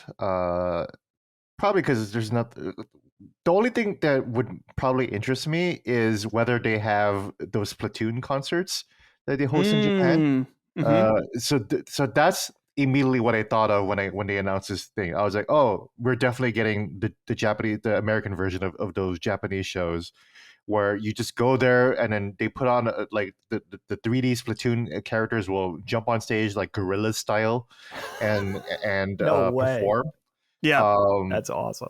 Yeah, it's just like the gorillas, that same concept, but it's a live performance with live musicians. Holograms. Yeah, the Yeah, 3D yeah. holograms, and they have dance choreography and everything. That would be interesting for me to visit, especially since I'm a fairly big Splatoon fan. I do like, the Dagan. If you're interested in new IP, I do think I love that Splatoon. is. I Oh, there you that go. is a newer IP that I know Yeah. it's not new anymore, but Yeah, I love my whole and to family Mike's loves point, it. like the online for the Switch is bad, but the Splatoon's online is actually really, really good. Yeah, It's yeah. My very, wife and very son play that. precise, very precise. So sorry, I'm just looking for excuses to talk about Splatoon, but Dude, I love Splatoon uh, too. Yeah, it's good. but Shit. yeah, I don't think that this is obviously necessary. But it's worked well for them in Japan, and for me, this is something that I talked about at NPR last week, where Nintendo really does seem to be shifting towards becoming more of a lifestyle company, not just a video game company.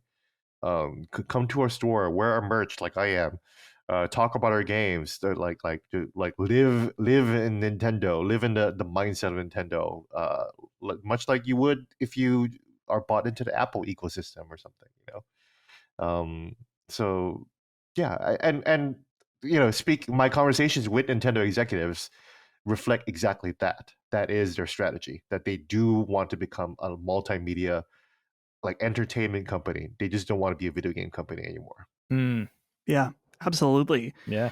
Micah, I know that well, I'm trying to think. No, you have been to PAX before, but never to something like PSX.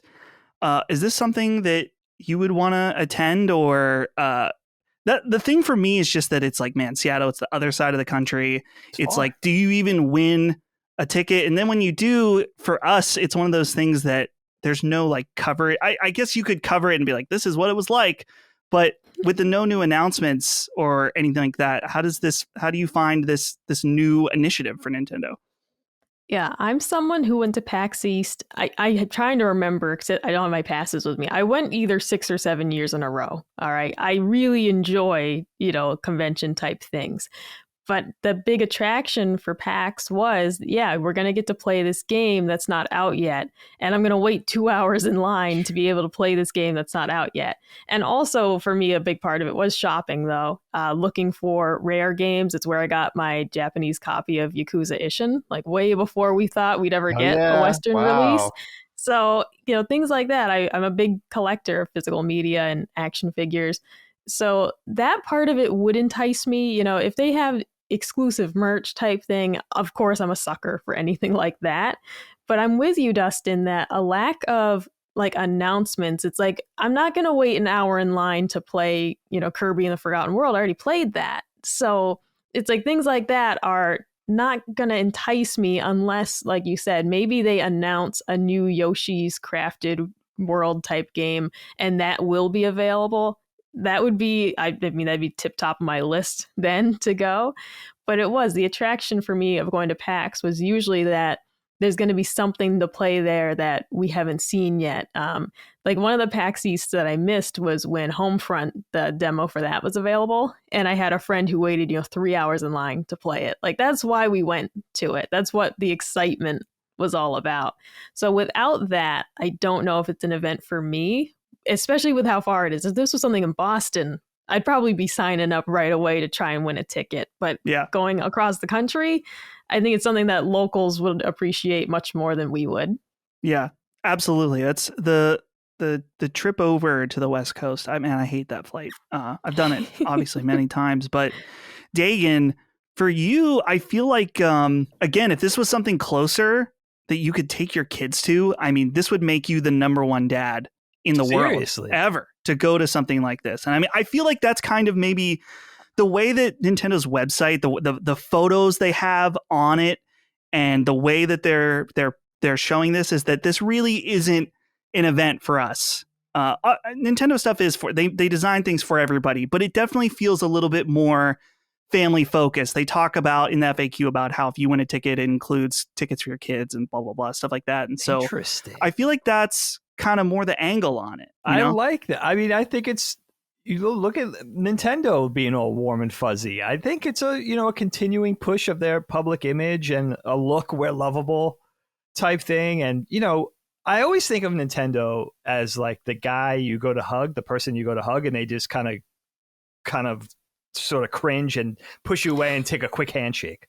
Like, thank you, we know you love us, but let's not make this personal type of thing.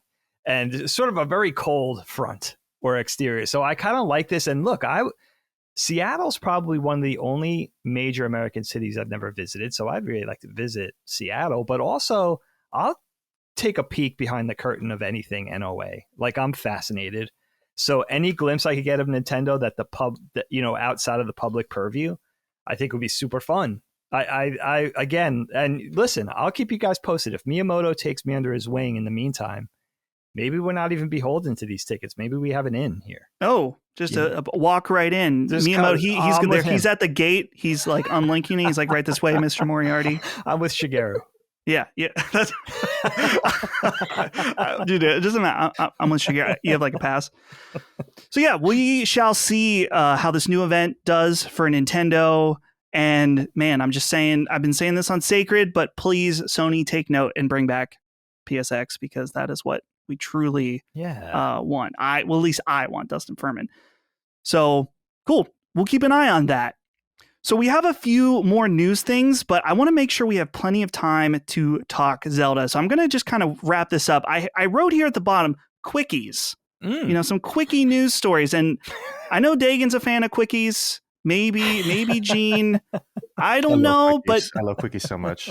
Big quickie fan. And so it's pronounced quiche. Quiche. Oh, yes, it is. Yes, it is. So these are just some general headlines I think that the audience of the show would be interested in, worth keeping in mind. First of all, Hogwarts Legacy, which is one of the best-selling games of this year, is still coming to Switch. It has been delayed once again to November 14th.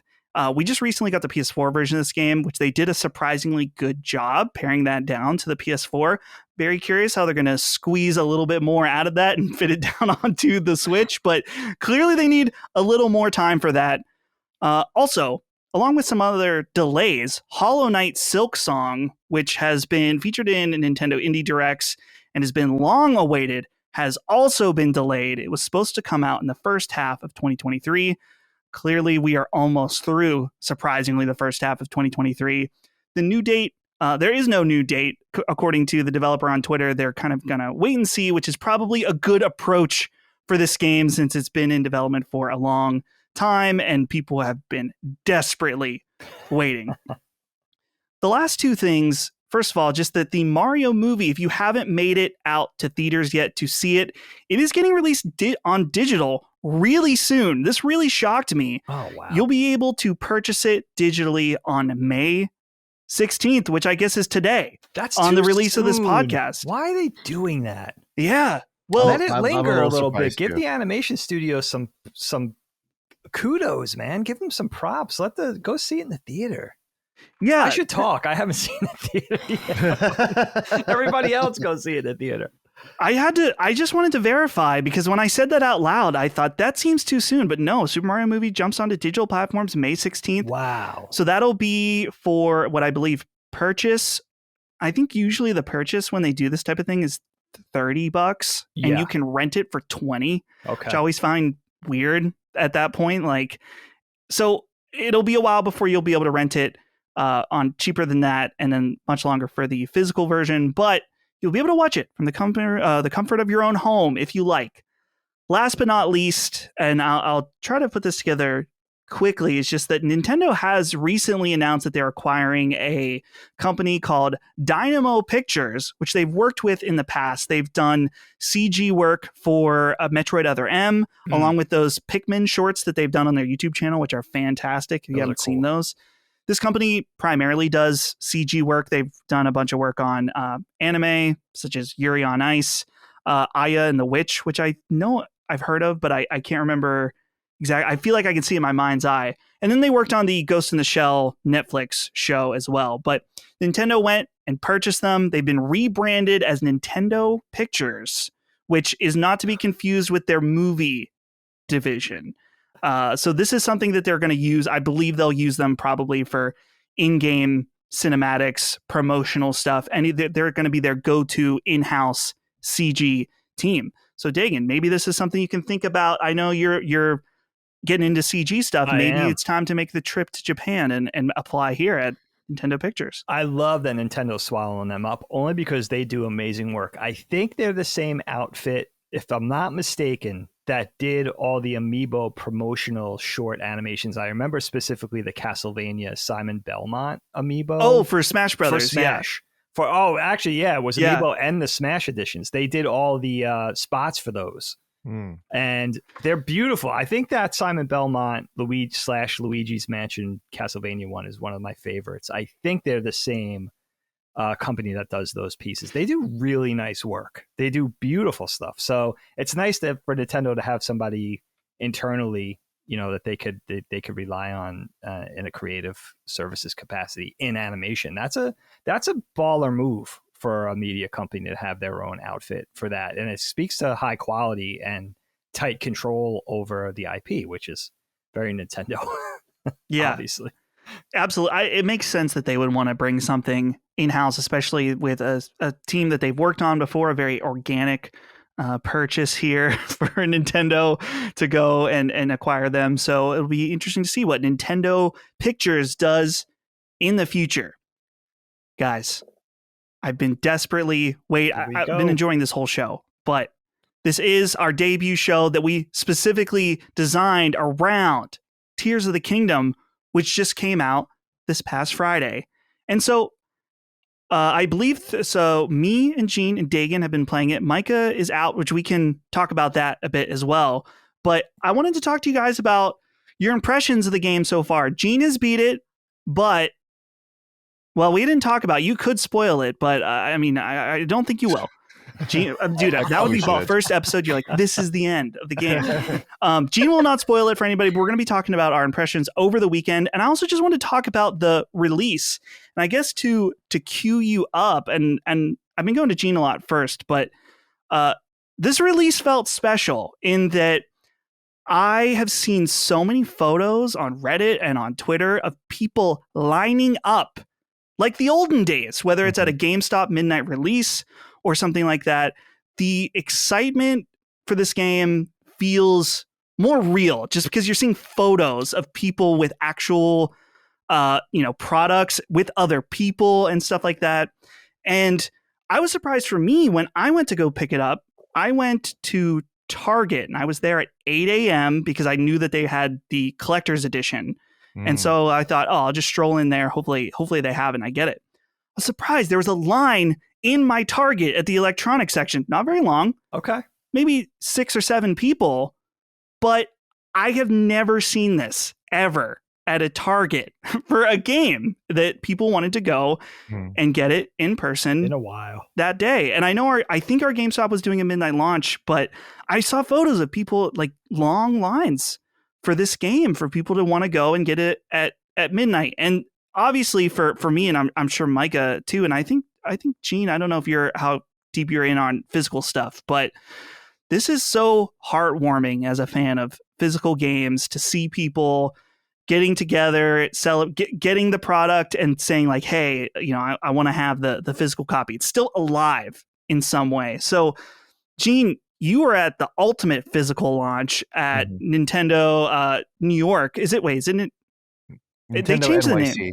Nintendo NYC. At I haven't been there. Rockefeller Center. Yeah, Rockefeller. I haven't been there in almost a decade now at this point. So I'd love to go back at some point. But you were there for the launch. Tell me about the excitement in the air. Yeah, I was trying to get a Warp Pipe pass, and I totally didn't get it because that's how reserving anything for Nintendo works. And then Nintendo of America president Doug Bowser actually DM'd me on Twitter, and he says, "We'll get you in, dude." What? Nice. So that was nice. Doug with the save. Bro. Doug with the save, and he was there at the Nintendo launch, and he was the one who sold and rung up the first copy of Tears of the Kingdom at midnight. It was interesting because when I went up to New York, the line snaked around the block.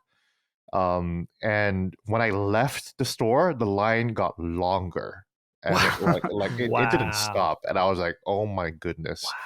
Wow. So I went to the store at around 11, and they were having the Treehouse live stream there. And Eiji Aonuma and director Fujibayashi were also in attendance. So cool. There, along with Doug Bowser, and a bunch of Nintendo executives. The GameStop executives were also there too. To show support. They were also there for the New York Times Square launch, but they stopped by the New York store to kind of show support for one of their big vendors or whatever. Basically, Stay relevant, GameStop. Stay relevant. Exactly. There were a lot of people that dressed up. I saw a couple of girls like dressed up in the Royal Guard outfit. They look really cute. And what else is there to say? I mean, like they had a bunch of exclusive merch there. I ended up spending a lot of money. I already mentioned my anecdote about Aonuma buying merch there. Love that. And yeah, it was also interesting because talk about Nintendo being like ultra like controlling of their image. We weren't allowed to shoot any photos of like the Nintendo Treehouse set. They didn't want to see anyone see the back end of like the cameras and like the switchboards and everything like that. It reminded me of Disney and like how like my roommate used to be a Disney character, a cast member, as you would call it, right, in Disneyland. Cool. And if you throw up in the costume, you're not allowed to remove your head. You have to like throw up in the costume, and you have to like live with it, Because if you remove the head, then you're destroying the image of my God, Disney. I never knew that. Right? Yeah. Which is why the first episode of Succession was hilarious because Greg, the cousin Greg, actually vomits in costume in one of the fictional company's theme parks, and then sort of vomit is like spewing out of like the dog's eyes and everything like that. And that is what happens in Disneyland. If you're gonna faint, you better just take it, just fall. This is what's gonna happen at the Nintendo Live. They're gonna have a guy in a Mario suit who's like picked up the flu that weekend, and he's just yeah. Well, I actually saw that happen at E3 2002. This is how old I am. Oh no. Where there was a Pikachu on the floor, and I saw the Pikachu just fall flat on his face. No. And then a bunch of Nintendo girls had to come out and like basically like pick Pikachu up off the ground and like ferry this Pikachu body off into like the back room, so where I guess he's fucking murdered or whatever. Roll out a giant ball and put him in there.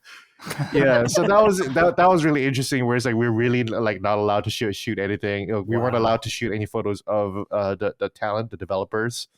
I did take a selfie with Doug, and then like even the handlers were like, "We're not doing any photos of the dev." And Doug was like, "Well, I'm not the devs. I'm the Doug. That's it." Yeah, so I'm the fucking president. I'll do what I want. Yeah. So he's like, so let Gene take the selfie. So that was nice. That's awesome, dude. So jealous. Yeah. And it was a classic midnight launch. I haven't been to one like that since. Well, I guess the last time I lined up for a midnight launch was Assassin's Creed 3. Sadly, way back then. But then I also would line up for Halo. It was the Halo days, really, the heyday of the Halo days, where I feel like midnight launches were really peaking around that time. And Zelda brought that memory back in a huge way. I'm 41 years old now, and I felt like I was like 25 again, like lining up for Halo 2 or whatever, whenever that came out. So yeah, it's just so cool to see people. I think that, and I guess to throw this over to Micah, I love seeing people like the gaming community almost together be excited. Even if I would hope that even if you weren't amped about Zelda, it's nice to see these kind of unifying moments. Hearing about, I think someone in our Discord was talking about like certain GameStops doing Smash tournaments beforehand, and just that's especially after COVID, there being, people finally, obviously we've been out of it for a while, but seeing these type of events return in full force and a big game launch like this. But Micah, you mentioned to us beforehand that you're like, I'm out on this game. And I find that really intriguing. So I don't know. Tell us about that. I'm intrigued. Yeah, I will say I do share in the collective excitement of seeing people lined up at GameStops and things like that. It did make me very happy because I was the midnight release person. And like my best midnight release memory was going to get when the Xbox One came out. And I was first in line to get it, and people clapped when the guy handed me the console. Did you hold it up? Like you were like, yeah, that's what you got to do. It was very heavy. Oh, yeah. The VCR. No, that original, the original VCR Xbox that was Oh my like God. 30 pounds. No, I was worried I was going to get mugged because I was like, someone could just take this from me. I'm very frail. But I was the midnight release person. I'd always have a friend I met up with for like, Grand Theft Auto 5, all those big games. Like we were going to GameStop midnight release. So I was really excited for the community of people who wanted this game. The thing about Zelda, and I'll be very humble about it, is just that I'm just kind of dumb. I'm not much of a puzzle person. I am the person who plays Uncharted and says, just Google the puzzle because I don't want to do this. I could probably figure it out. That's like Colin. But do I want to spend 30 minutes hearing Sully be like, oh, Nate, what about this? Like, I don't want to do that. I don't want to do that. So I'm just going to skip it. And it was the same with like the new Tomb Raider games. I adored those games, but like Lara, she's doing a puzzle and she's just, I can't do it. Like, I don't want to. So I'm really just not a puzzler. I think if I was ever going to try Zelda again, it would be one of the older ones that's more traditional. But it's really just not my thing. I tried Breath of the Wild. The weapons breaking was the first strike. And then me just feeling really stupid was the second strike. And I said, I don't need a game to make me feel this way. Like, I play Call of Duty so that I can feel like a badass. I don't need to play Zelda just to feel like the biggest idiot that Nintendo's ever sold a game to. So it's just not my thing. I'm still interested in it because it's really pretty. And I think the story is like really cool. Like, I watched, full gameplay of Breath of the Wild and I was like, this is beautiful. Like, I wanted to cry, but can I make myself play it to have that experience and shed tears for other reasons? I just don't think I can do it. I think it's just not for me. And Dustin, you'd mentioned earlier, there's almost a frustration there of like, I want to like this, but I don't. Mm-hmm. And I think that's where I am with this of like, I wanted to try it, but then finding out, Gene mentioning like this game's really difficult. And I'm like, that's just not for me. I think the fighting is difficult. I think the puzzles are actually easier this time around in Breath of the Wild because Breath of the Wild was more linear in terms of how you solve the puzzles. But I think if you see the Twitter discourse, people are solving puzzles completely in unique different ways. Sure. So like, that's the difference between like an Uncharted puzzle and a Tomb Raider puzzle and a Zelda puzzle. At least not a Zelda puzzle, a Tears of the Kingdom puzzle. Yeah, because the older Zelda games are very, very linear. Like they're closer to Uncharted and Tomb Raider than Tears of the Kingdom is. In that there's only one way to solve the puzzle, and if you can't figure that out, then you're stuck. In Tears of the Kingdom, you can just kind of jerry rig your own solution. I wrote in my review that a lot of my solution was, what if I just build a really, really long bridge and I just put it between there and I just climb up it or cross it, and it worked like almost all the time where I just like, let me just put two things together and that's it. Yeah. Like it took zero brain power, it was very little creativity. It's just, I'm just gonna make this really, really long thing, and then it worked. So that's been the thing for me with these puzzles. Is there's been a few that I've solved and thought that was 100% not the way to do it. Yeah. and sometimes it's been very satisfying. Yes. I'm like, I figured it out. Yeah. And other times I'm like, I am a moron and I barely got by with that. So just to get into overall impressions, and we can start with you, Dig, since I know you haven't spoke up yet about this aspect, is just that so far for me, I don't know I've been thinking about how to say this. I am probably about 8 hours in or so. Okay. I think it's awesome. I'm loving these new mechanics. I'm really intrigued by the stuff that people are creating online and how it inspires me to be creative within the game. I'm not quite seeing this is a masterpiece 10 out of 10. Because right now, this feels like a really awesome expanded version of Breath of the Wild, which is great because more Breath of the Wild is awesome.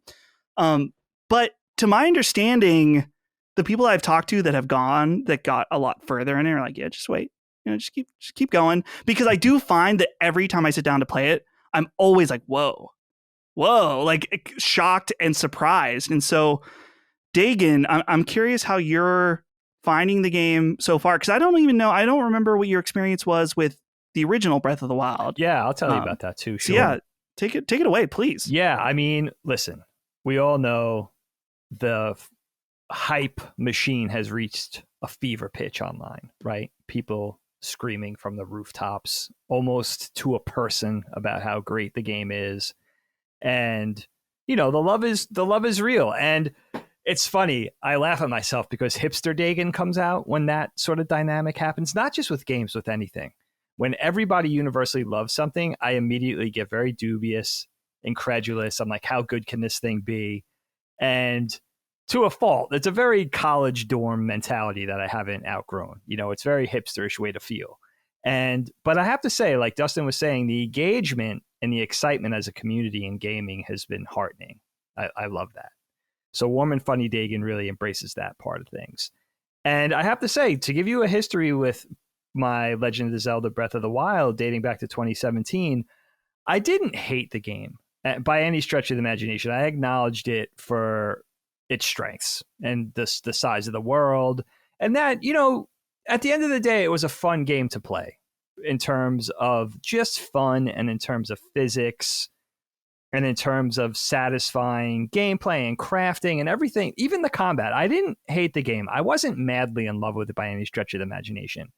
My young son, who, again, cut his teeth on the Wii U and discovered the Switch in 2017 and pretty much took it over for Breath of the Wild back then, and on Mario Odyssey, too. Those are his two big things. I was able to see the game through his eyes as a 7-year-old then, and he played the game for countless hours and beat it and did the side quests and the DLC, and he really loved it. And most of my experience with that game was not me playing it, but him watching him play it and enjoying it from afar without the controller in my hand. But I didn't, you know, I know certain factions of people like Colin really didn't like the game. I wasn't against the game. I just thought it felt a little dull. I think it felt somehow oddly a little vacant, a little empty, a little desolate. And something about that really turned me off. I have to say, though, with this game, and I'm only about 3 to 4 hours in, I'm only a couple of shrines, maybe 3 shrines deep at this point. I'm really enjoying it. And I think I would love to sell Micah and especially Colin on playing this game because I do think it's fun. And it just comes down to really the gameplay, everything Nintendo's built upon, that bedrock of just having a good time with a game. The first thing that dawned on me probably a half hour to 40 minutes in was the scale. Breath of the Wild was a big game. And I'm no stranger to open world. But this world feels immense. I mean, it really feels palpably vast. And I was struck by that. It's actually breathtaking, no pun, in some ways, because if you just climb to like a high vantage point early on in the game and just take a moment to look out, it feels big in scope. It almost feels intimidating. Intimidating to a degree where I don't usually experience this with a game, where you start out knowing what's ahead of you and the slog and how many hours are ahead and everything you have to do. And it's a little bit of, man, where do I start? I felt that early on for the first couple hours. It's like, how do I dig into this? It seems like a high cost for entry. Like, where do I even begin? But the game does a great job early on in holding your hand, guiding you, sort of tutoring you and getting you up to speed without making you feel restricted. And the game feels a little bit more, it feels a little warmer and it feels a little bit more inhabited.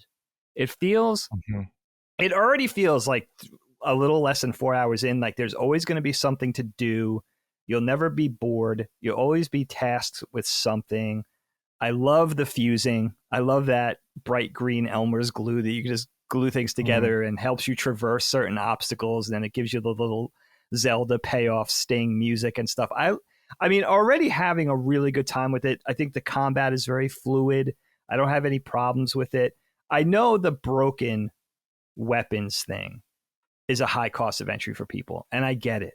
But I think if you just adopt the mentality of that kind of goes with the rhythms of the game, and that finding things and collecting things and in a way hoarding stuff and evolving is part of the game. So just kind of adopt the philosophy of don't get attached to anything.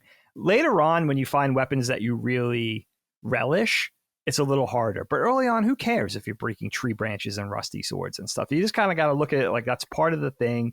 And the other thing is, I know people are talking about the graphics and they're very critical, but I'll take the stylized, dreamlike, sort of cel-shaded, ethereal, watercolory, organic, future primitive Studio Ghibli type thing. I think it's a very decisive art direction.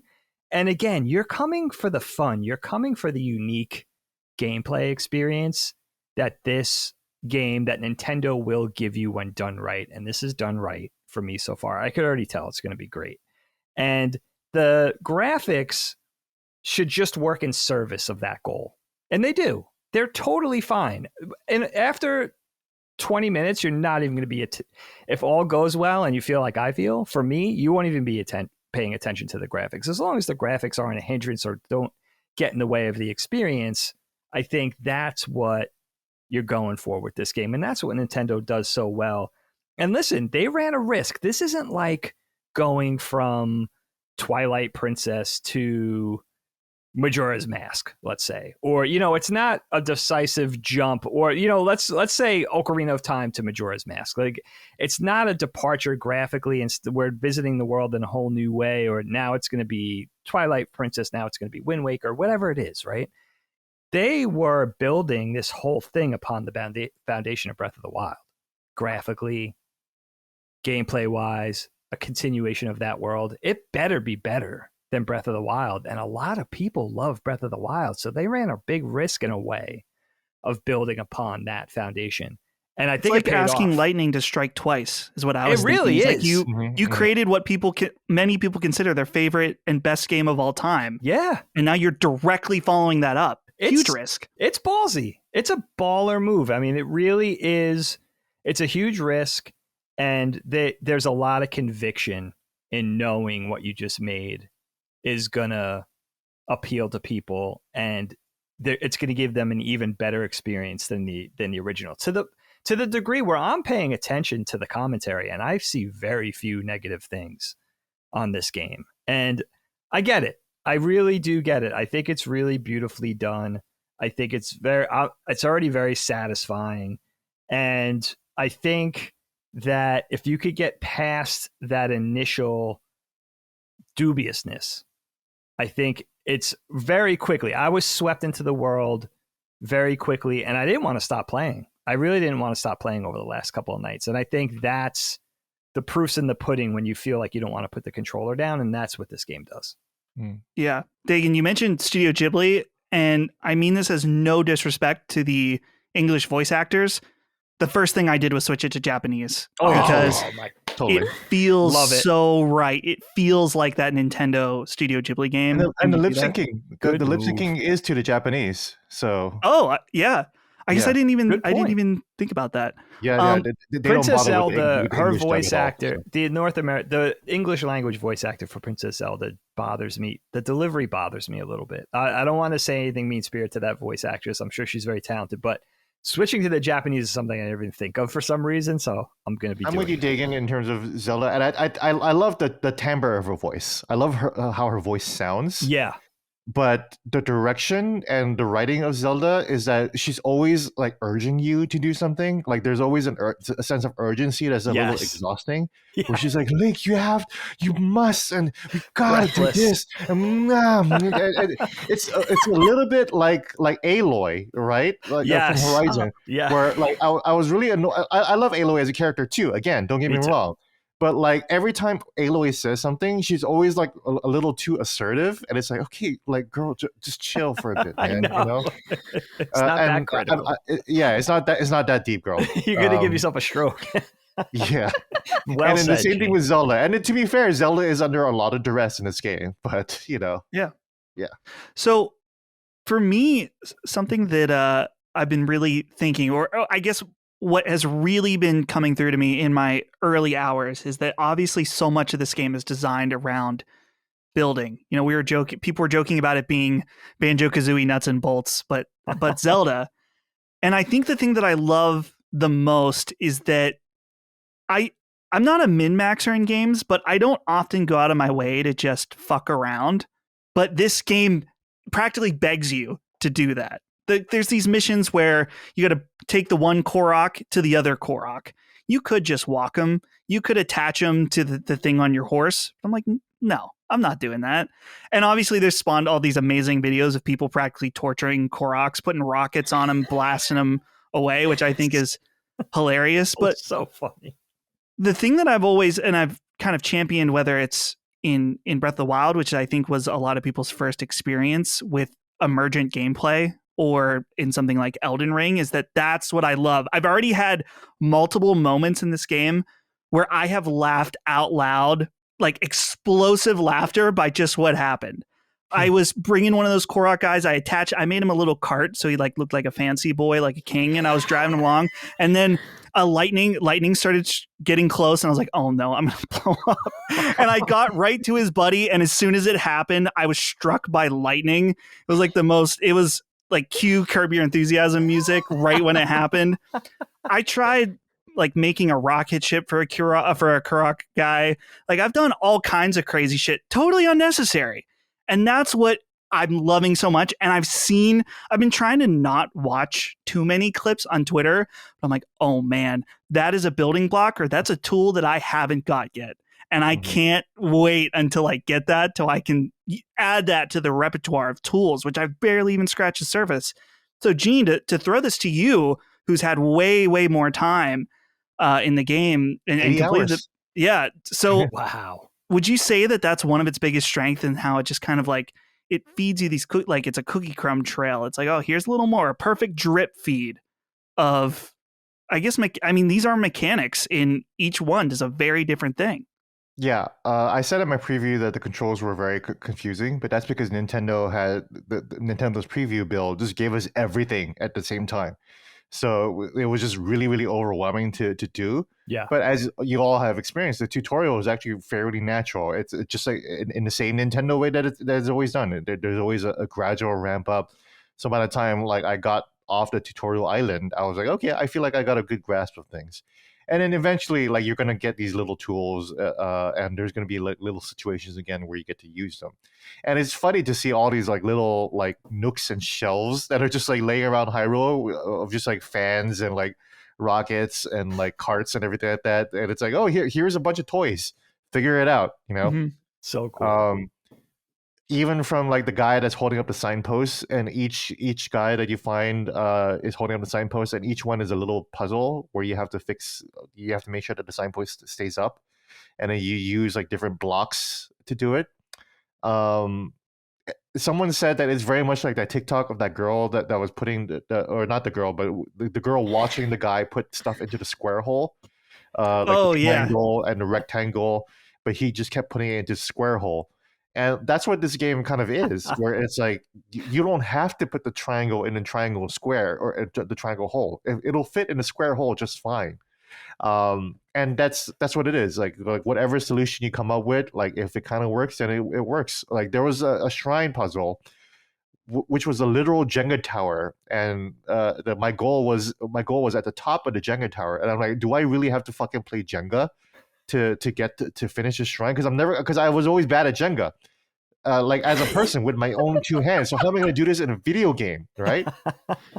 But what I did was I just pulled out the longest Jenga block and then the other Jenga block, and I made a bridge out of it, and I just connected that long Jenga block from the top to the bottom, and I just climbed up the block and like went to the top of the Jenga tower, and I got my item. That's it. I love that. I don't know if that was the way to do it. If it felt completely wrong. But I was like, oh, well, whatever. Let's move on. It encourages outside the box thinking. It very much encourages outside the box thinking. Yeah, it's very interesting. But to your point, Dagan, like it is a much more linear game than Breath of the Wild. There's a lot more direction. I don't know how far you guys got, or Dustin you got, but there is an explicit like go here and do this. And I do recommend people do that first. So Dagan, have you, or Dustin, have you done the first temple yet? So it's hard for me to figure out what I'm on. One of the main story missions, and I don't know if what I'm doing is considered a dungeon or not. It's I'll say this since I don't want to spoil anything for people out of order. It's a lead up to a storm. Yes. Yes. Yeah. Okay, I'm not that And it's far. fucking awesome. It's It's so amazing. good what's happening. And this is one of those moments where I told you guys that I don't want it to sound like I'm soft on the game at all. Like, I'm definitely very much into it. I think it's amazing, but it's the moments like what I'm playing right now. I'm like, maybe this game is really worth deserving. That's the thing, is that if we keep having moments like this, I'm like, oh yeah, okay, the scores make sense. That was the moment, in the exact moment where I was like, because I was with you, I was like, this is kind of like Breath of the Wild 2, right? Yeah, When I got to yeah, that exactly. moment, when you're approaching the storm, I was like, this is a different game. And Mhm. I'm forgetting that all the world underneath is stuff that I explored, because I'm so focused on this experience right now that is so new and so interesting Mm. and so dynamic. And once you actually get to where you're going to, it's also incredible. And the reward you get from that temple is also incredible. And I don't want to spoil too much, but like by the end game, what's interesting is that you forget that Link essentially has the Infinity Gauntlet. You know, because Yeah. he's recalling time, he's moving things around, he's passing through matter like it's nothing. You know, and then you forget that you're basically playing a boy that just discovered the Infinity Gauntlet, and That's a great point. and you get to play around with those powers, and you're solving whatever challenges you come across with these godlike powers of moving objects and matter and everything. You know. Yeah. Well, and that's the thing for me too. I mean, you're talking about these moments, and that's these, emergent gameplay for me is all about these moments, the way things that would happen you would never expect. But also this game, I think, like what you're saying, these more curated moments, or I guess almost level. I mean, obviously the map is one giant level, but these more smaller instance moments are really shining. They I gotta design say, levels. They actually design levels that you have to complete, and it's all right. in the open world. But there is an actual path that you have to follow Well through, said, yeah. and there are puzzles in the way that you got to finish, and then to get to your destination. So it's interesting that you said that. I don't know if I'm in a dungeon, because I also felt the exact same way. I was like, am I in Right. the dungeon right now? Because this feels like very dungeon-like. Right. And then I have to say, you're actually not. Like, it actually That's works. what I was hoping. Yeah. So that's It yeah. works a little bit like Skyward Sword. If you remember in Skyward Sword, there is a lead up to the dungeon, and there's like puzzles in the world that you got to solve, and then you actually get to the dungeon. Yeah. Mhm. So it's no surprise that the same director of Skyward Sword is also the director of this one, because it like this feels like he was able to kind of like perfect the vision that he had for Skyward Sword. Finally. Yeah. Dude, and the thing for me too is that I'm so early in the game. I have died so many times. I died Mhm. so many times during the tutorial Mhm. that I went and just in the main center area of Hyrule, I was grinding shrines like not Yeah. an insane amount, but I was like, I got to get my hearts up, because I'm the type of I'm a Souls player, so I see a giant enemy and I'm like, oh, I'm going to kill him. I don't Mhm. care if I have 3 hearts or if I have 100. I'm going to kill him with what I have. Mhm. And I was like, I can't play this game that way. I got to go. I got to Not just ready. save him for later, Mhm. because he will one-shot me every time. He'll stomp near me and kill me. Yeah. So That's where the difficulty of this game gets, because everything hits like a fucking truck, man. Like, Yeah. it's crazy, you know. it really, That's what- but It's not it the puzzles, encourages you to it's go like- and it's do actual the combat. shrines. Yeah, it Yeah. does. It Yes. does. Yeah. And the fun thing is, though, and I didn't notice until after the game came out, is that you can actually do the same thing you did in Breath of the Wild. You can go to the last boss right away. I heard that. Yeah, Yes. that you can quickly mainline it if you can know just what you're you can doing. just show up in your underwear and fight Ganondorf. That's incredible. With tree branches and like pieces of wood, you know. Yeah. And yeah, that's how somebody was able to speed run the game in like 93 minutes. Holy shit. Which is like a terrible way to play the game for the first time, dude. Like, what's wrong with you, man? Yeah. You know. So yeah, I'm so excited that we're starting this pod. It was part of the reason of starting this podcast was around this game, just because I'm Sure. excited for the episodes to come and the different scenarios that we're going to find ourselves in and be able to share. And then eventually we will be doing a spoiler cast Mhm. for this game. And that's part of the way that I guess maybe I should have mentioned on the top, but the way that we're designing these episodes is that there will be a spoiler cast within the episode where maybe we'll go really light on news, which granted, may happen with Nintendo where there's nothing going on. And so we'll obviously keep that like separate from if people want to tune out and stuff like that. But we will be doing a spoiler cast in the future. But I just want to touch base with you guys and see how you're feeling so far. And it sounds like we're all pretty hot. Dagan, I had the same thing with you where, I mentioned this earlier. I made a horrible mistake where Amazon, I locked in my initial pre-order for $60 before they raised the price. And then they did another sale where you could get one for $20 off, $20 off. So it was $50. Okay. And so I pre-ordered both of those, and then I decided I want the collector's edition. So I sold the one to my friend at value for $60. So he got $10 off, and then I didn't have to return it. I made the mistake of the other order, though, ordering it to my parents' house because we share an Amazon account. And so we've only had one. This is the number one first world pain. Holly and I had one copy of Tears of the Kingdom this weekend. And my mom she's actually on her way here now. She has some appointments here in town. She's going to stay with us for a week. So she's bringing that copy. But I was like, man, our marriage, we're set. We were able to successfully share Tears of the Kingdom. Holly was pretty busy, so it worked out. But we successfully shared one copy of the game over the last few days. And now the second copy is you're bona fide, though. You made it through that trial. Yeah. That's tough. It was tough. We made it, though. So any other final thoughts about Tears of the Kingdom before we kind of wrap things up? Living up to the hype. I love that. It's very encouraging that something's leading up to the hype, you know? It's just that it's really nice to see that the hype machine is accurate. I mean, it usually is. When you go through those little hipster phases, it's like, no, Nintendo there's a bump reason why everybody loves it. It's not that good. It's just people have nostalgia for Nintendo. Nintendo bump. If this game was not Zelda, people wouldn't care. But it's a confluence of timeliness too. I hate that thought exercise because it is Zelda. Yeah, you know, it is Zelda. Right. Like we don't live in an alternate universe where it is Zelda. This is the reality we have. This is Zelda. That's it. Yeah.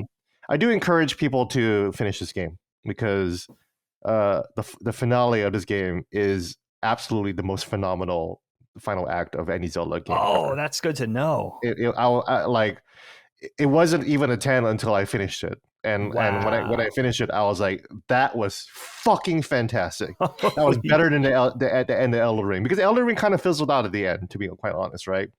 But Zelda ramps up in a way that is absolutely insane. Like, I couldn't believe it. So, yeah. So, more Zelda talk in the future. Definitely. Guys, we're at 2 hours, 26 minutes, which... We were framing the show that we're like, this isn't going to be a marathon like Sacred Symbols or Duke. But I mean, it's the first episode. We had a lot of intro stuff to go through. I guess. We did. Yeah.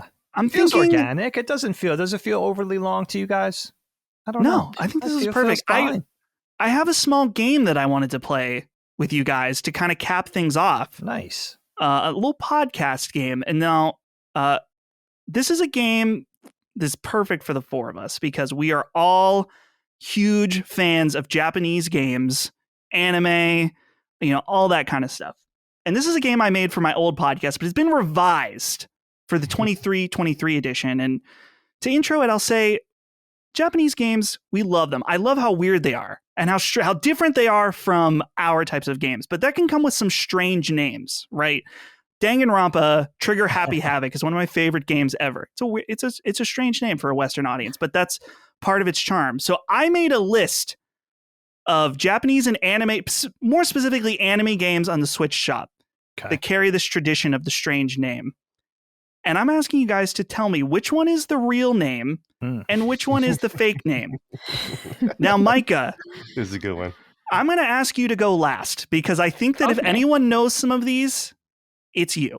So we'll go. How about we'll go Dagan, Gene, and Micah. I've got 8 of these. Okay. And I will try to keep score here. We'll go Dagan, Gene, and Micah. Okay. So here's the first one. One is real, one is fake. Okay. Number 1. Bunny Must Die, Chelsea and the Seven Devils. Or Time to Eat, Chef's a Big Boy. I love both of these. I want the first one to be. I want the second one to be the real one, but I love the first one, so I'm going to go with A. A is the real one. Okay. Gene. Gosh, they both sound so plausible. They really do. I also do think that the first one might actually be the real one, though. Okay. Micah. I'm going with the first one. I think that's the real one. You are all correct. Yes. Bunny Must Die, Chelsea and the Seven Devils is correct. But shout out to Time to Eat, Chef's a Big Boy. I was pretty proud of coming up with that one. That's a great All capital letters, by the way. Okay, moving along here. Number 2. Oh, and by the way, I made sure that these games are available on the Switch eShop if you want to go check them out. Okay. Number 2. I'll be your ideal lover, my dream lover. So that's I'll be your ideal lover, ! My dream lover. Or dreaming of you, love's first kiss. Oh my god. This one's a little more vague. These are both very highly plausible. I'll go with B as the real one this time. Okay, Dagan says B.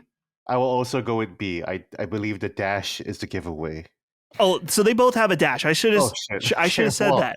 I still go with B anyways. Okay. But yeah. Micah, how are you feeling? I'm feeling B as well. You are all wrong. Oh. The real game is Wow. I'll be your ideal lover, my dream lover. I hate So they it. lover back to back on I love those. the repetition. That sounds horrible. I was like, fucking Dustin made that shit up. Whatever, dude. Yeah, no, like that does not sound real at all. That's Yeah. hilarious. I'm glad you guys find these first two really enjoyable because it ramps up significantly after this. Number 3, Bring it on. Dimension XRE, How We Fell in Love Across Space-Time. Or Root Double, Before Crime, After Days Extend Edition. Oh my god. Oh my god. I'll read those again because those are kind of out of Dimension XRE and then a colon, How We Fell in Love Across Space-Time, or Root Double, colon, Before Crime, After Days dash Extend Edition. And that's an XTEND. Oh my god. Oh my god. I'm gonna go. I really want it to be B. I'm just gonna go with B. I want it to be B. Okay. Gene? I'm so like astounded by these names that I'm forgetting. Like we're picking the real one, right? Trying to pick the real Pick one. the real one. Yeah. Okay. I think it's B because it sounds more ridiculous. Okay. Micah? I'm going B only because behind me I have my copy of Root Letter for Vita. Okay. And so that's at least a real thing. Root Letter was a real game. So like I'm going to go with this. You are all correct. B is the real game. Root Double, Before Crime, After Days Extend Edition. Micah with the informed make that answer too. Yeah. That's incredible. Jesus. Love it. Okay, number 4. This one's really good. Hentai, Japanese Goblins. Or Space Panty Hunter. Oh, it's B. I have to go with B. Okay, Dagan says B. Gene? I actually think it's A this time. A. Okay, Micah? I'm torn It's a hard one. between what I think Nintendo would put on their eShop. I'm gonna go with B. That was Space Panty Hunter. The answer, the real game is Hentai, Japanese Goblins. Oh, Gene Oh got my it. god. Yes, Space I swear to God, Panty I've seen Hunter. it Believe already, that. so. So, Gene, you got the point on that, putting you at the lead with 3 points, and Dagan and Micah are tied with 2 Okay. at the all halfway right. point. Number 5, Minera Girls Ensemble, Needy Girlfriends. Or Heartbeat Heartbreak, I Miss You. Now, these both have dashes in them. I'll read them again. Minera Girls Ensemble, dash, Needy Girlfriends. Or Heartbeat Heartbreak, dash, I Miss You. Another tough one. I'll go with A as the real deal. Okay, we got A. I'll also go with A with this one too. Okay, Micah, I'm going with A. you are all correct. Yes. On that Wow. one, there is Minera Girls Ensemble, Needy Girlfriends. Mm-hmm. Number 6, Isekai Bride Hunting. Or Super Shonen Sweethearts. Oh my god, these are so general. I'm going with A. I'm going with A on this one. Dagan says A. Gene? They're both so genre specific. I'm gonna go with B with this B? one. Yeah. Okay. Micah? I'm gonna go with B. That sounds fun. So I'm gonna go with that one. If you picked B, you would be incorrect. No. Oh. Dagan got it with Isekai Bride Hunting. We're tied now. So now you're tied. Micah, you're not far behind at 3. Number 7, there's 2 left. These are both really good. Napoleon Maiden, Episode 1. A maiden without the word impossible. Or Gandhi Girl, Episode 1. A girl without the word forever. Gandhi girl? This is. Or Napoleon Maiden. These are talents. Well, Gandhi did have a harem, though, so I'll go with A. Dagan says A. It's a crapshoot, but I will go with A as well. Micah? I'm gonna go with A because of the theme. Just thinking of some of the visual novels I enjoy and thinking like, okay, that seems more plausible. Napoleon seems more plausible than Gandhi for what we're gonna go with here. You are correct. It is Napoleon. The Gandhi Girl, I knew was going to be a bit of a giveaway, but it was too funny to not put. I bought it. I think it's good. I think the giveaway is that like I feel like nobody would actually make a game about the real life Gandhi having a harem. Yeah, because he did have that. He had a bunch of bitches like he would sleep with. So That's yeah, hilarious. I didn't shout know out Gandhi. yeah. Also a warlord on Civilization, just ready to nuke anyone at a moment's notice. This is the last Gandhi. one. I don't have a tiebreaker, so if you guys tie, you got to share the title. Okay. Collar X Malice or Hyperbeat Extreme Curse of Darkness. Ooh, this is a tough one. Wow, these are all so hard. I like B. I'm gonna go I'm with gonna B. go with Dagan B likes too. B. Gene? I'm gonna go with B too. So you're okay, you'll tie with Dagan whether you're right or wrong. Yeah, Micah? Give me Collar X Malice. yeah. Michael will tie with all of us probably. Collar X Malice is the real game. Oh, It's Putting a you three-way all tie. tied at 5. wow. Amazing. Yay. Wow. So there you go. That's anime games. I actually don't really know if these are all anime games, but they're all, They sound like just it. So I think you're Holly safe. watches anime, all kinds of anime, not just the popular ones, and some of the names of these, they're getting out of hand. It's like a paragraph, a small, like a long, sometimes multiple sentences. It's wonderful. They're absurd. There's one of my favorite like short series. I think it was called So You Think There Is Never a Girl Online. And like that's like one of my favorite animes. It's just like that's not a title. That's Yeah. a sentence. Love it. Yeah, there's I some love good it. titles like the Good Doctor or The Good Wife. Yeah. Yeah, Good. the good. It's No good. brevity. Yeah, it's for good. Anime The Good titles. Place. Good. Yeah. The Good Show. So that's all I got for you guys. Great minds. This is our first episode of Punching Up, which, by the way, we should mention is not a Punch-Out reference, which is what Colin initially yeah. thought. Why did he think that? That son of a gun. And Colin was like, "Are you guys sure you want to do a Punch-Out?" And Micah posted the picture of Mario, and she said, "What's he doing?" Punching That up. was a great answer. Yeah. That was So, a great answer. yeah, thanks everybody for listening to this debut episode. It's been super fun, and we've been so excited to finally do this and just talk about Nintendo. I got to thank all of you guys, of course, Gene, Micah, and Dagan, for being here and for willing to do this. And So yeah, fun. any closing comments? Great from job anybody? leading the proceedings, my friend. Awesome Thank job. you. Let me check my email real quick. I'm going to see if Miyamoto got in touch. It would be weird because this hasn't even gone up yet, but He's got It'd be really the strange. inside source from somebody. He's got a leaker or something. no, But- nothing yet. Nothing yet. I'll keep you guys posted. Micah, any final thoughts, final words? Dustin, you've done a fantastic job. I am just beyond excited for where this is going to go. And literally, like, I'm trying to hold back tears right now because I'm just, I have been hoping to be able to do a Nintendo show as part of this company from the day that I started working here.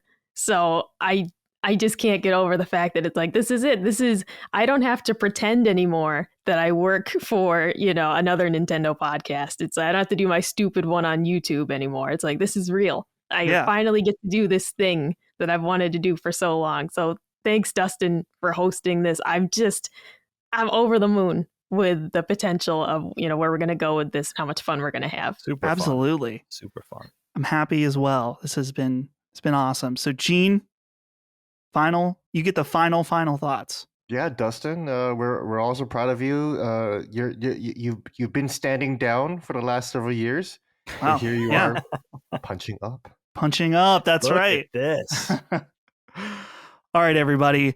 Thank you again for listening. Of course, if you're listening on free feeds, if you want early access to the episodes, patreon.com/laststandmedia. We appreciate all your support. And next week, we will have the ability to have your write-ins as part of the show. So make sure you be on the lookout for the Patreon for the question thread.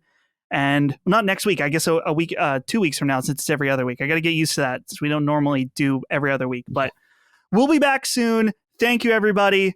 We'll see you next time. Punching Up, a Nintendo podcast, is a product of Last Stand Media and Collins Last Stand, LLC, and is proudly recorded in the USA. The show is written and produced by me, Dustin Furman. My co-hosts are Gene Park, Dagan Moriarty, and Micah Watson. The show is edited by associate producer Ben Smith.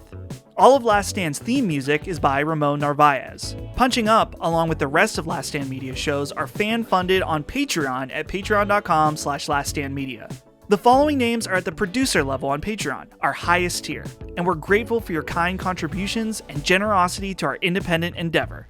Thank you.